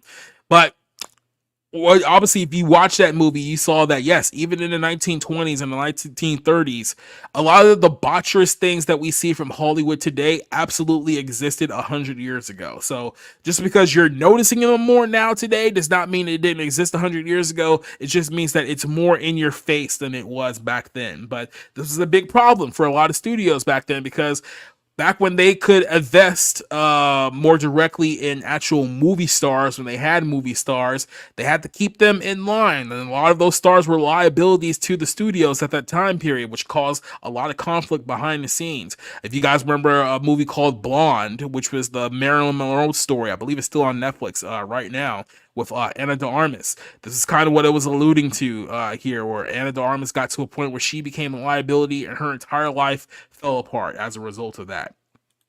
Also want to say, rip to the babies. Leslie says that it's amazing how much still survives and how much is still being discovered. Pompeii was incredible to visit. It says that they do that before at the end of the baby event. Yeah, just like Mary was a virgin forever. Agreed. Jesus was born via self-sufficient baby. Get out of here. I'm giving my enemy to. Yeah, exactly. You should probably stop. It says, makes sense to watch so many movies. Even the Catholic Church are used in most movies. Yeah, we'll get into this here in just a second, because there's a couple of interesting notes here in this article. Even the lore of defeating vampires and other creatures with holy water, blessed by a priest, and weapons blessed by a saint. How many movies, and it doesn't have to be like real secular movies, how many horror movies have you watched? Like The Conjuring is a perfect example of this. If you guys are a fan of the Conjuring film series, how many times in The Conjuring where they're fighting demons, where the demon gets to be a little too much for them and they have to bring in the Catholic priest to come in to assist them, right? And we see this so much in movies about how the Catholic priests are the only ones with the power to fight demons. So if you're dealing with someone who's demon possessed, if you're dealing with someone who's dealing with demonic possession or oppression, you have to go to the Catholic Church and you have to get a priest, which means that you have to pay a priest to exorcise a demon. That's really what it comes down to when we're talking about how the Roman Catholic Church has so much money. Well, it will amaze you at how many things the Catholic Church preaches that revolves around money. There's people who pay, I should say, to get demons exorcised out of their loved ones, or people who pay money to the Catholic Church to get a loved one out of purgatory, because that's a practice too. There's a lot of ways that people pay the Roman Catholic Church to experience quote unquote biblical Christianity, and that practice has made them very, very rich. And that's kind of one of the little unspoken things people don't talk about, is the extreme exorbitant wealth of the Vatican, just based on things like that alone. So when the Bible's talking about this rich figure that has fornicated with the kings of the world, they've all gotten rich as a result of this, look deeper, you'll find out exactly what the Bible's talking about. But outside of that, what I was getting back to here, kind of get back in topic, is that, yeah, how many movies do you guys watch where, it's all about, hey, you got a demon problem, call a priest? Well, in the Bible, it says that when Jesus actually says that, when the disciples were trying to cast out demons and couldn't because one demon was too strong, they asked Jesus, how come this demon wouldn't come out by our means? And it says that by this demon, it can only be cast out by prayer and fasting. And it just so happens that in a lot of modern Bible interpretations, I guess you can call it that, or translations, we can say, because they're basically both, but in a lot of modern Bible translations, that verse about prayer and fasting being able to take out demonic entities or demonic oppression, it's just so been removed in a lot of verses. So you go to the NIV, you go to the ESV, and a lot of the newer verses, that whole verse is completely removed. Why would they remove that verse out of the Bible? Because if someone is looking at scripture for how to deal with demonic attacks, and you remove the verse that says that you have to pray and fast in order to fend yourself from demonic attacks, well, if that's removed, then it's more easy to convince people, oh yeah, just call a Catholic priest and they'll help you with your demon problem. And movies have really propagated that lie to the nth degree. I mean, how many Catholic horror films in like the last several years alone can you think of where it's basically, you know, demons versus Catholics, right? Immaculate is a film that with Sydney Sweeney that we just saw a few months ago that has Catholic undertones to it. What's his name? Russell Crowe has actually been in 2 movies like the last 2 years. I don't have to say anything, but this is not a new concept. That's what I'm trying to explain here. This is not anything that's new. We've seen this over and over and over again, and there's a reason why this is happening here, but it gets even better when you get into it here. So it says that William H. Hayes, who's the president of the Motion Picture and Producers and Directors of America, the code was very specific set of rules with clear Catholic connections. Sex scenes and profanity were prohibited. Notably, the code forbade the ridicule of the clergy, which means that don't oppose the Roman Catholic Church, don't oppose the papacy, don't oppose the priests or the cardinals. You're not allowed to speak out against them. Michael Briault, who was a Jesuit brother who worked on the Peabody Award-winning 20th Century Fox series Nothing Sacred, noted the Catholic influence when it came into the supervision of morals in Hollywood films in the mid-1900s. So we're talking about like roughly the 50s, 40s, and whatnot, right? It says that the movies had a powerful effect. This is very important. Listen to this. Movies had a powerful effect on assimilating Catholicism in this country, he said. He says they rounded out the rough edges of Catholicism for people and made it more sentimental, and the Hayes Code was one of the causes for that. So a guy who's a Jesuit Catholic was admitting that they were using television and movies during this time period to essentially romanticize and adhere Americans during this time period to the Roman Catholic Church. Now, if you guys don't understand the founding of the United States of America, one of the big things that don't really get spoken of too much is that one of the reasons why we wanted to create our own country, free from British rule, free from British oppression or kind of like monetary oppression, is that they wanted to be separated from the rule of the papacy, the Roman Catholicism, the Roman Catholic Church, which is why if you actually go back to the Revolutionary War, you find out that the Roman Catholic Church was, let's just put it this way, not exactly on the side of America during that conflict, because they knew that if America established a nation that was based on religious freedom, keyword religious freedom, that will be essentially an attack on the Roman Catholic Church. That would mean that the papacy would not have power over this new nation the same way that they would have over most of Europe. And as a result of that, even to this day, this is why Protestant Christianity still dominates over Roman Catholicism. Now, does not mean that Roman Catholicism does not have great outreach or great control or influence in this nation. However, like I said, just compared to some of our South American or European counterparts here, we're not nearly as controlled by the papacy as those countries are. And there's a very strict reason for that. And because of that, the United States of America has been one of the biggest countries, if not the biggest country, that has helped evangelistic efforts to spread the gospel, the true gospel, around the entire world, because we have not been essentially under the thumb of the papacy. Because think about this.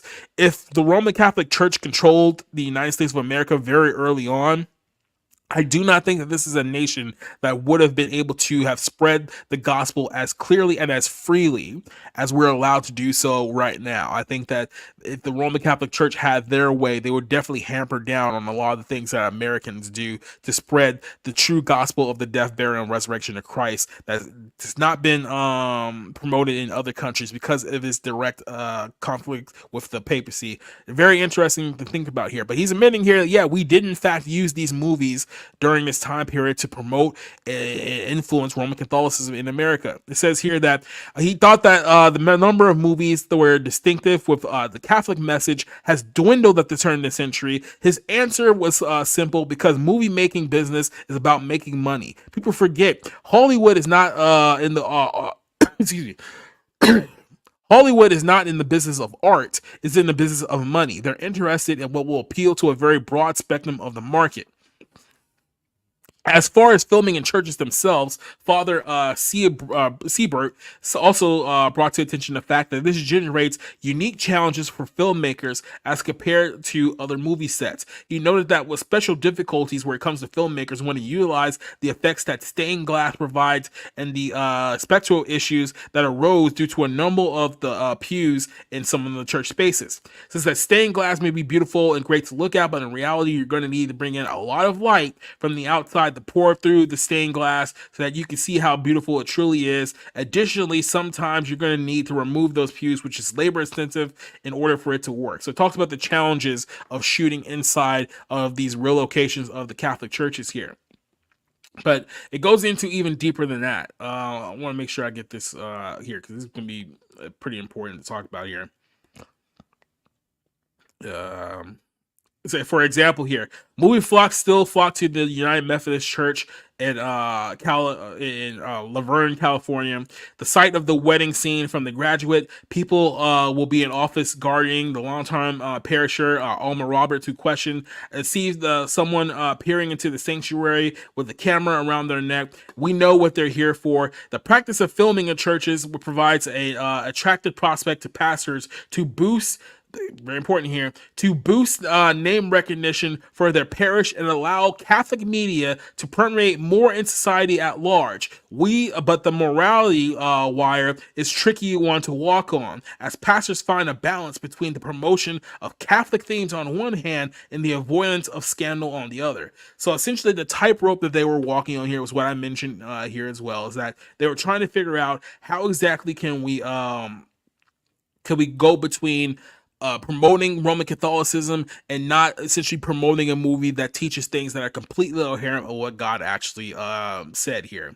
And very interesting, a couple of other quotes here that was noted as well. They talked about during this time period of this intermingled relationship here between the Roman Catholic Church in Hollywood, and not only that, understanding that in the 1950s there was a push from communists, and a lot of people admit this, and I think we all kind of admit this. In 1950s, after World War II, there was a lot of communists at that time period who seeped their way into Hollywood, who were essentially writing movies, writing television shows, wherever they possibly could, to influence the Western world into essentially going against anything that was deemed of godly value, especially themes of the Roman Catholic Church. So what happened was that it created the Civil War in Hollywood that's still kind of around to this very day, because like I said, you had the secular group of people who were the Marxists, the communists, which, let's be very, very clear here, I think their power and influence on Hollywood has definitely grown, and it's definitely exploded over the last few decades here. So while we can agree that the Catholic influence over Hollywood definitely is not as prominent as it was before, it has not completely dissipated as well. And they also said that essentially what this resulted in is that they had this battlefield here where you're looking at a Jewish-owned business, which is essentially the entertainment industry.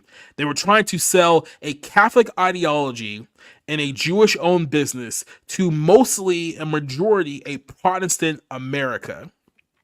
So these two groups were fighting for influence. They both knew that movies, television, stars, Hollywood stars, actors, all these entities had very, very powerful influence over the world. They all knew this. They all knew that they had the vehicle of power that this industry created. Left a lot to be desired here, and they knew that one of these two groups had to control it. And they fought for many, many years to control this, but it's very interesting to see how these two groups have essentially both have a hostile viewpoint of their target audience. This kind of is really just a modern view of the same problem we have to this day. If it's talking about television shows, movies, video games, comic books, whatever medium you guys like to enjoy today, how many of you guys have experienced how it seems like the people who are actually making these things, these entities, whether it's the gaming studios, both small and big, they all seem to have a very hostile viewpoint to their own target audience? Star Wars is probably the best example of this to this day, because Star Wars has just decided that they're going a complete war at their own fan base here, because their fan base currently does not match what they want it to be. So they're very, very hostile to that group. This is a problem that we've seen with Hollywood for many, many years now, because if you're a Protestant Bible-believing Christian in the United States of America, if you're looking at these two groups, a Jewish secular group that does not believe in Jesus whatsoever, is very, very hostile to anything that Jesus taught, very, very hostile to anything that is written in the Bible. And that's what you have on one side. And on the other side, you have the Roman Catholic Church, who's very, very hostile to your beliefs as a Protestant, because essentially they view it as you're going around their authority, and you're going against what the Pope preaches, you're going against what the clergy preaches. They also view you as an entity. And these two groups, for let's say the last 100 years, let's just say the last 100 years, have had their hands all over everything that you have watched entertainment wise in the business, in the industry, for quite some time. They've been the two groups that have essentially influenced your culture, influenced your society, and influenced everything. And they're completely at odds on what you actually believe in. So this creates quite an interesting problem, right? This creates quite an interesting conflict here between who's producing these works of fiction versus who's consuming these works of fiction.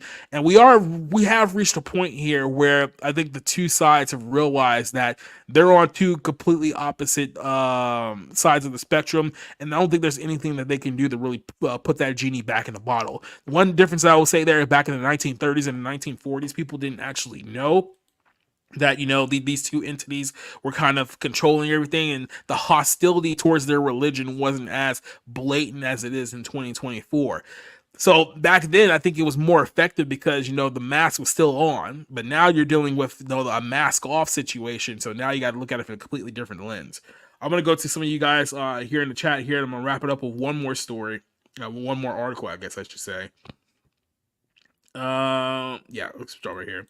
Oh, you need salt and sage to cleanse your house is another trope that I hear. Yeah, and not only that, I believe that's actually more pagan than it is. Well, if we're talking about the Roman Catholic Church, that kind of makes sense here. But I know the whole thing of sage and salt, that's more of a pagan practice, because you have to remember that most of the people who were dealing with spirits and unclean spirits specifically during that time period were, of course, pagan shamans and stuff like that. So that's more of a pagan practice that, because of the popularization of entertainment, the popularization of Hollywood, people think that that's actually a Christian doctrine when it actually is not. So it shows you that the propaganda is effective, whether you like it or not. It is effective. That's one from New Agers and Witches. Like I said, it's same. It's all in the same group here at this point.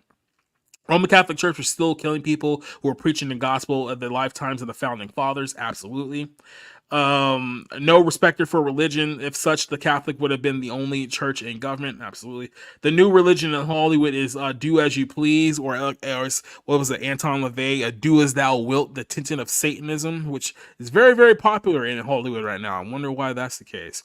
No rules, just right. Exactly. So Hollywood's slogan is "As beloved." Yeah, absolutely. Darn you, Disney. McCarthy was right. He just went about it the wrong way. I mean, look, I had my phase a few years ago when I was like, yeah, McCarthy probably just didn't go far enough. And like I said, I know the implications of that now. I mean, I get that, but I understand people saying that, well, I mean, maybe if we had done something there, but that wouldn't have taken into account the problem of kind of the Catholic side of things. So even if you were able to snuff out the Jewish secular, brand in Hollywood, that wouldn't have narrowly made things better. And this is kind of a point here that I'll counter with as well, because this is kind of what we're seeing here in our modern society right now. This whole idea that, where things were so much better when the Catholic Church was in charge, because at least you didn't have so much degeneracy like you see with Jewish Hollywood. It was like, okay, that's true. I'm pretty sure the Catholic Church wouldn't allow a lot of just the outright. Let's put it this way: I don't think the Catholic Church will be in any way, shape, or form involved with TV shows like The Boys. I think we can agree on that. With that said, if you're core foundation here is biblical Christianity. That does not mean that by removing the Jewish secular aspect of Hollywood and replacing it with a Roman Catholic perspective of Hollywood would have made anything any more different, right? Because instead of, attacking your religion from kind of the looking from the lens of, oh, they're attacking Christ, they're mocking Christ. What's his name? Kevin Smith is doing a movie where he has the audacity to say that God is a woman and stuff like that, like kind of that more blasphemous aspect of it. What the Roman Catholic Church would have done is that instead of making more movies about Jesus, they would have made more movies about Mary. And it would have been Mary about how she's the cornerstone for our salvation and how she was never a virgin. And all of a sudden, you're getting all these completely unbiblical ideas from the Catholic perspective of things. And you think to yourself, well, at least they're not doing, the degenerate stuff like the Jewish people did. It's like, well, it's still unbiblical no matter what way you look at it. And this is the foundation of this union with Hollywood, is that when you really look deeply into it, neither one of these sides are truly on the side of Christ. They're neither one, which means that as an entity, if you're not on the side of Christ, who are you on the side of? There's only two choices. And if you're not on the side of Christ, I think you know what the other choice is. And that's how it's an angle of looking at this whole conflict from a much bigger perspective of there's really no one here that's on my side because they're both on the opposite side of things. That's where a lot of people get confused. And who died from who died mostly from communism? Russian Orthodox. Yeah, a lot of Russians died during those communist time period. And then again, look at China. I mean, they killed a lot more too. So yeah, Eastern Europe. Disney and the LFL hated their fans. Yeah, absolutely. And that's a sad reality where we at. Most favorite game was Destiny. Went to South 2 years ago. The most recent season they had a gay robot loving an old dude. And that doesn't surprise me at all. If you guys have watched my Barroom podcast, you guys know that I still are very much a proponent of the PS3. And I've just looked at some of your old, I'm saying your newer video games now. I just don't see what you guys will buy. Brandon here says that maybe I'm the weird one, but I really don't view any particular Protestant view as the original and only gospel. I will say this too, because I don't want to portray it like that as well too. I do agree with what you're saying there, because what happens is that even when you look at, there's heresy in Protestant Christianity too. So let's be very, very clear about this, because there's a lot of people in the Protestant lane of things who are, let's say, Calvinists, right? Who point, instead of pointing to what the Bible teaches, it points to tulip, right? There's a lot of people who are Lutheran, and we talked about this a couple of nights ago on the group chat, how a lot of Lutheran churches are basically just Catholic light, if we're being completely honest. Where it's like outside of justification by faith, there's not too much difference between them and the Roman Catholic Church. You also have, the charismatic churches out there, the more heretical churches. You have the Pentecostals, which is just a complete clown show. So I also don't want to frame this in a sense that, well, the Protestant churches are the only ones that got it right. Because let's put it this way: if Protestant churches were the ones making Hollywood entertainment, there would still be a ton of heresy out there, right? Because you instead of, Roman Catholicism and Judaism, or secularism and Satanism, you would get like heretical teachings like limited atonement in films, and it would still be just as heretical. It's just as unbiblical as well too. So this is why I tell people when it comes to this whole debate about, Orthodox and Catholic and Protestant, you're not saved by any denomination, period. Like, a lot of people are looking for that one correct denomination. If I just believe in this, then I'll be saved. It's like there's no denomination on earth that's ever going to save you. If you listen to, be very, very clear here. The Roman Catholics are the one telling everyone they're the one true Church of Jesus Christ. Yeah, you talk to a lot of Roman Catholics about salvation, a lot of them are completely unsure of whether they're actually saved. The same thing with Eastern Orthodox. There's a lot of Eastern Orthodox who follow this religion who have no assurance whatsoever in their own salvation. They cannot tell you with any certainty if they were to die right now that they would go to heaven. That's the reality. And those are like the majority. When we talk about worldwide numbers, they're the majority. So you're not going to be saved by going to any denomination, any kind of quote unquote church. Nothing's going to say. The only thing that's going to save you is the gospel. It's the death, burial, and resurrection of Jesus Christ. Do you believe that Jesus Christ, the Son of God, died on the cross, was buried, and then rose again on the third day? Do you truly believe that happened? Or are you truly placing your faith in that for your own salvation? That's the only thing that's going to save you. Everything else is like, yeah, it's good to fellowship with other believers and do all these other things. It's not going to save you. And a lot of people don't understand. Like, they try to do things thinking that somehow they're going to earn and merit their salvation. The Bible tells you you do not earn, you do not deserve your own salvation. Like, there's no such thing as earn and grace. There's no such thing as merit and grace.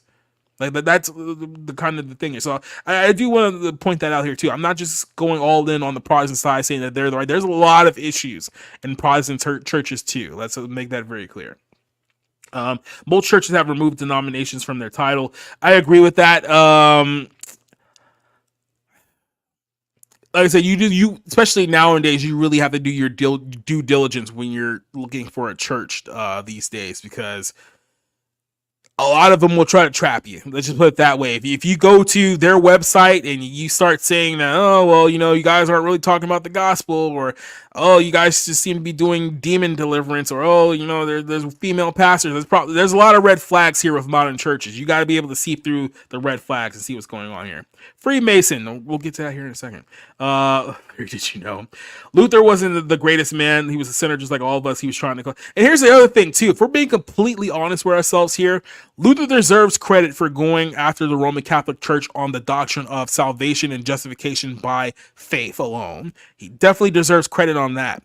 However, there was a lot of other doctrines that Luther held that were outright heretical, because he maintained them from the Roman Catholic Church. He was a very vicious anti-Semite, just in case you guys didn't know that too. So there was a lot of problematic statements and views about the Jewish people that were aligned in there too. You gotta keep in mind, like, Luther was used for a purpose to break the control of salvation and justification from the Roman Catholic Church. That doesn't mean that he was 100% infallible either. Neither was John Calvin, if we're going on that lower too. So, throwing it out there. Did Mary know that she became popular by gay singing? Oh, God, yeah. Tell me about that one. PS3 is still playing the most. Leslie still playing the Wii. Andy Stanley deconstructing his church is denying the legitimacy of the Bible. Surprised he hasn't been fired. I mean, look, if you guys can't figure out that Andy Stanley is a heretic at this point, I mean, that's really on you. That is really on you at this point. And I know he's once again trying to detach us from the Old Testament, as he likes to say here. There's a reason why we're not detached from the Old Testament. There's a reason why we don't just sit there and say, oh no, we're New Testament only. There is still vital, critical information for Christians in the Old Testament. If you want to fully understand God, if you want to fully understand how we got to this point, you have to read the whole story, not half the story, not the second half, that's the whole story. So anyone who tells you we need to detach from the Old Testament is a heretic. On the flip side, anyone who tells you that no, we need to go strictly by the Jewish law, don't listen to that person either. Most people don't know that Angel Studios is a Mormon studio. I've said this a couple times before, and I know that.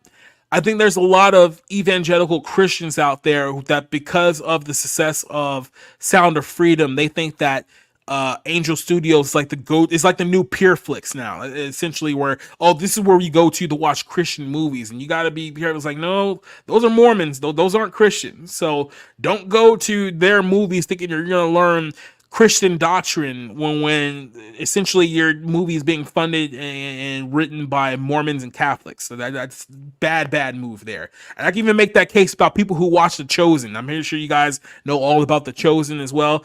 There's no biblical fact in The Chosen at all. So do not watch that thinking that somehow you're gonna get closer to Jesus by watching The Chosen. You will not. Thanks for your explanation. When I explained your podcast to some friends, didn't understand. Well, yeah, I appreciate that.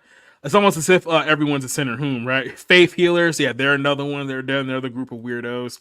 Watch an episode that Chosen didn't like. Yeah, like I said, I do not trust that show at all. I absolutely do not trust that show at all. But let's go ahead and wrap this up with this too. So some of you guys remember a few years ago, and it was it was the Met Gala. Now, I've made this declaration a couple of times here, and I think I'm going to stick by this. the Met Gala, I'm gonna put it to you this way. People are asking themselves a lot, well, how do I know if this celebrity has sold themselves to Satan, or if they're like a secret devil worshiper or anything like that? I'll put it to you this way. If your favorite celebrity has attended the Met Gala, it doesn't matter what year it was, if they've ever attended the Met Gala, they're probably compromised. So if you Google search your favorite celebrity at Met Gala and you see pictures of them on that red carpet, it's like, yep, that person's probably compromised. I shouldn't trust that person. Maybe that's too blanket of a statement there, but I don't think I'm going to be missing too many people. I don't think too many people are going to slip through the cracks by using that method here. But this is 2018. And in 2018, the theme of the Met Gala that year was Roman Catholicism. So all the celebrities that year were wearing outfits that were all references to the Pope and the papacy and the whole like Roman Catholic regime. Now, a lot of people were furious when this happened, right? Because a lot of people thought that these celebrities were mocking the Roman Catholic Church, and they did not like this. What a lot of people did not know, however, they didn't find out too much later, is that the Roman Catholic Church actually provided a lot of the icons and a lot of the imagery and a lot of the and basically just icons and idols that were used for a lot of the costumes that the celebrities wore during that year. Because what happened was that they donated that to the actual Metropolitan Museum of Art in New York. They did. The Archbishop of the Roman Catholic Church gave them a permission to use a lot of those items, a lot of the Vatican's treasures for that event.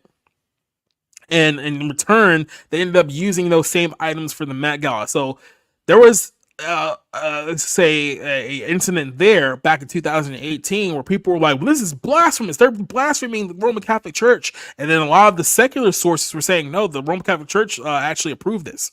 Our Roman Catholic Church actually allowed us to use a lot of that. We got a lot of these things directly from them, and people couldn't like rationalize that at the time. It's like, how could you support a thing like Hollywood? And this is kind of the base question here of this whole thing. How can a place like the Roman Catholicism, a place like the Roman Catholic Church, support an industry like Hollywood, knowing exactly what goes on in that town, knowing what a lot of the religious belief is on that town? Because here's the little dirty little secret there. Believe it or not, I know we always like to talk about how Jewish how Jewish Hollywood is. And yes, there are a lot of Jews in power in Hollywood. That is not a secret. That is not a shocking statement. Everyone knows this. There's also a lot of Catholics too, and I don't think people really talk about the connection that Catholics have to Hollywood. Now, you can argue whether these people are true, genuine Catholics or not, or whether they're really following the Catholic religion, but these are all people who in one way, whether they're currently practicing Catholics or raised in a Catholic household or raised in religion, these are all people who at one point in time were part of that faith. You look at names like Leonardo DiCaprio. Look at names like what's his name? Nicole Kidman. George Clooney has ties to it. Selena Gomez. We mentioned Stephen Colbert. We mentioned guys like him earlier. Which Anne Hathaway, Mel Gibson, obviously, Mark Wahlberg, Shia LaBeouf just recently converted to Roman Catholicism. Steve Carell was brought up by Catholic parents. Still claims to be a Catholic to this day.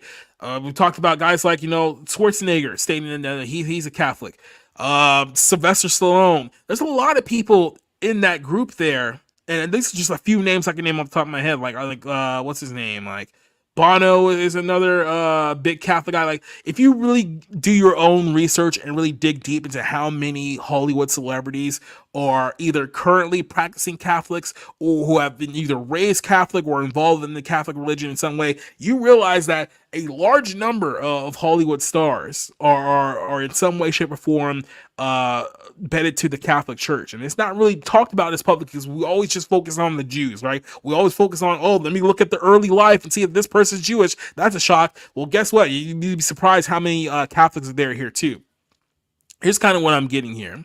Is that by reading, this is how we'll wrap things up for this episode, because this is actually going to lead into our tie into next week's episode.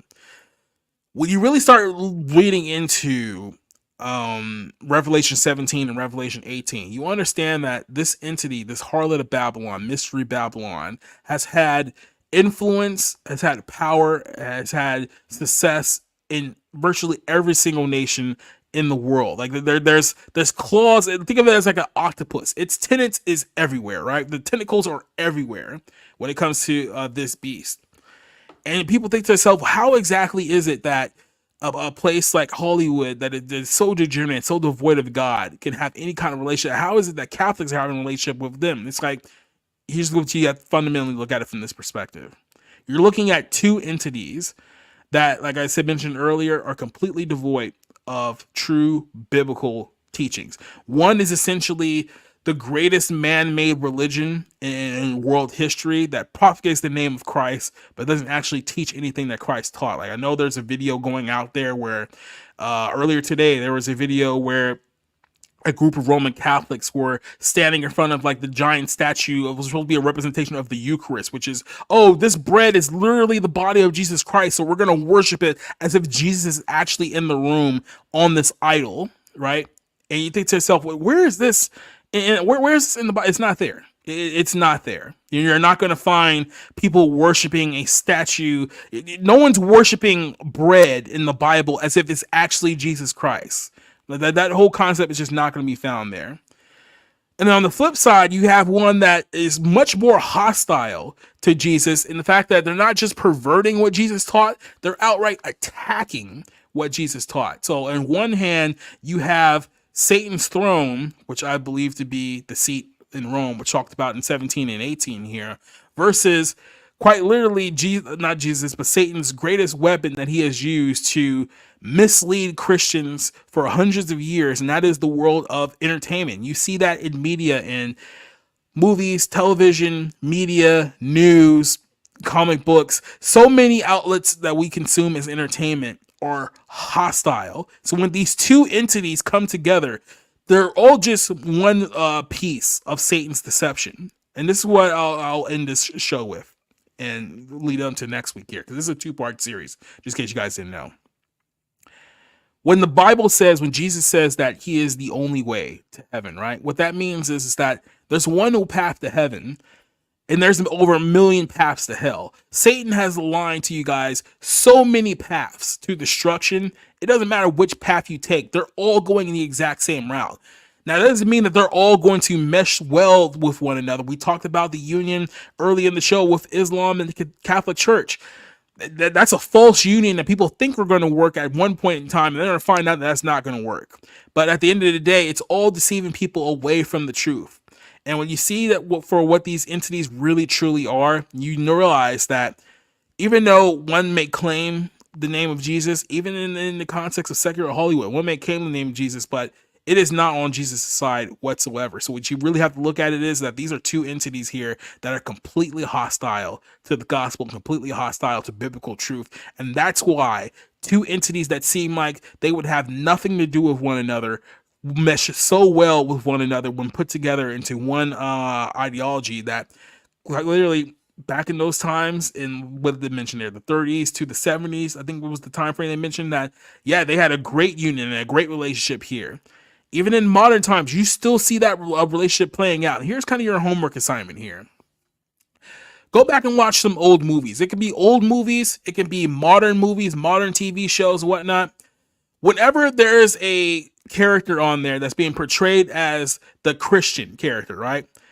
9 times out of 10, you are watching something that is talking about essentially Roman Catholicism. And that's how it's being framed, right? That's how, if you always see the representation of Christianity in these shows, it's always through the lens of a priest. It's always in the lens of a pope. It's always being the lens of someone's using the rosary as a weapon, right? That's a Roman Catholic teaching there that's being portrayed to you. When you're already talking about, using holy water or using you understand that they're essentially indoctrinating you to accept tenets of Roman Catholicism. You don't even realize it.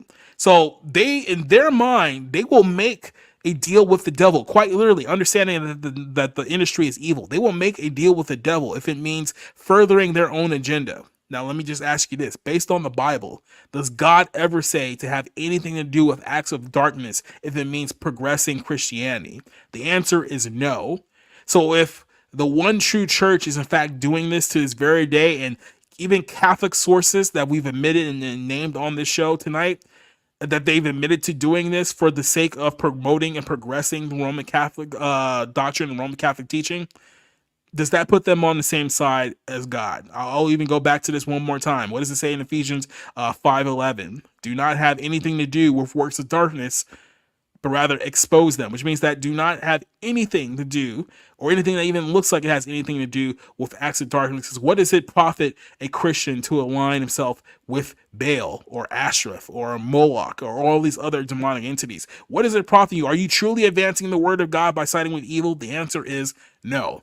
And this is going to lead us to our question here for week 2, because we talked about the Roman Catholic side of the Hollywood coin. There's another side that is far more prevalent with Hollywood today, even than it is with the Roman Catholicism part of it. Because it's not just that there are a lot of people in Hollywood that are Jews. It's not just that there are a lot of people in Hollywood that are Catholics, quote unquote. There's a lot of people in Hollywood that have lined themselves up with Freemasonry. And here's the question that we're going to ask next week. What is it with Hollywood's relationship with Freemasonry? What is Freemasonry? What does Freemasonry actually preach? And why is it so prevalent in Hollywood society too? Now, like I said, there's a lot of things that you guys probably didn't even were aware of in Hollywood, how they promote Roman Catholicism very subtly. You've probably consumed a whole bunch of things that are Freemason, that be traced back to Freemasonry. You guys don't even know what these things actually are. You've probably thought to yourself that maybe these things are actually Christian, and they're not. And we're going to expose that next week on part 2 of this episode 56, Hollywood's relationship with Freemasonry, exposed next week. Let me go ahead and get some of the last items here for you guys. I know Awesome One had to have out here. Leslie Tarkin is saying goodnight to Awesome One too, and then Vonnie is saying good, looking forward to next week's show. I'm looking forward to it as well, because we're going to get even deeper into this whole situation. So that's going to be our episode for next week. As you guys know, every Tuesday night we do the Barroom podcast. I will be back this Tuesday night with the next episode of the Barroom. I'm working on a new intro for the Barroom. However, it is not ready yet, and I don't think it will be ready by this week's show. I'm hoping that by next week's show, I will have a new intro for you guys. And I put a lot of work into it. I think it's going to come out pretty well. It's about halfway done now, so look forward to that.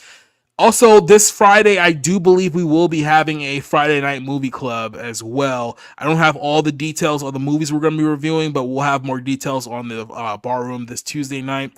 And then, like I said, next Sunday, we'll be back here for episode 56 of the Bible Lens, talking about Hollywood's relationship with Freemasonry. So everyone who joined us here at Tonight Show, everyone who listened in, Awesome One, Brandon, Leslie Tarkin, Spencer, X Kid. Who else do we have here? Want to make sure I got everyone before I head on out here. I think I got everyone who joined us on the show here tonight. Thank you guys for listening to this. Hopefully I will see you guys next week on the next episode here. And yes, we will have Friday Night Movie Club this week. So everyone on the YouTube side of things, on the X side of things, on the Rumble side of things, we'll see you guys next week. We're hitting the outro now. Adios and good night.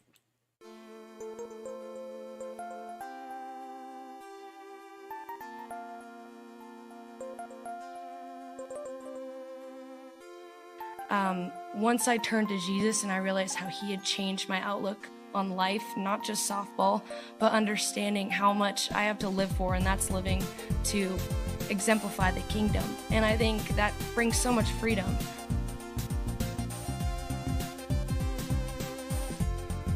David, I know share a strong faith.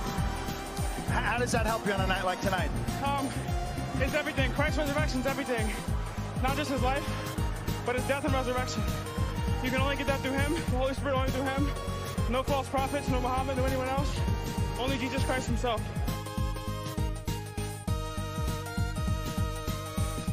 Let me tell you one more thing. This might be the most important thing you'll ever hear. There is true freedom, a freedom that no one can take from you in the name of Jesus Christ, the Son of God. Don't ever forget that. If you remember one thing I say, remember that. And I've got lots to tell you. Believe in the Lord Jesus Christ and you will be saved. Is that your reaction to what people who want you off the Scottish shortlist? Believe in the Lord Jesus Christ and you'll be saved. And what about you being stripped of your belt? I mean, that's you must be very unhappy with that. What's your reaction to that? Jesus loves me. He loves you too, and he loves you too. He loves these people in here, and he loves everybody in the world. All you've got to do is repent of your sins, and you will be forgiven.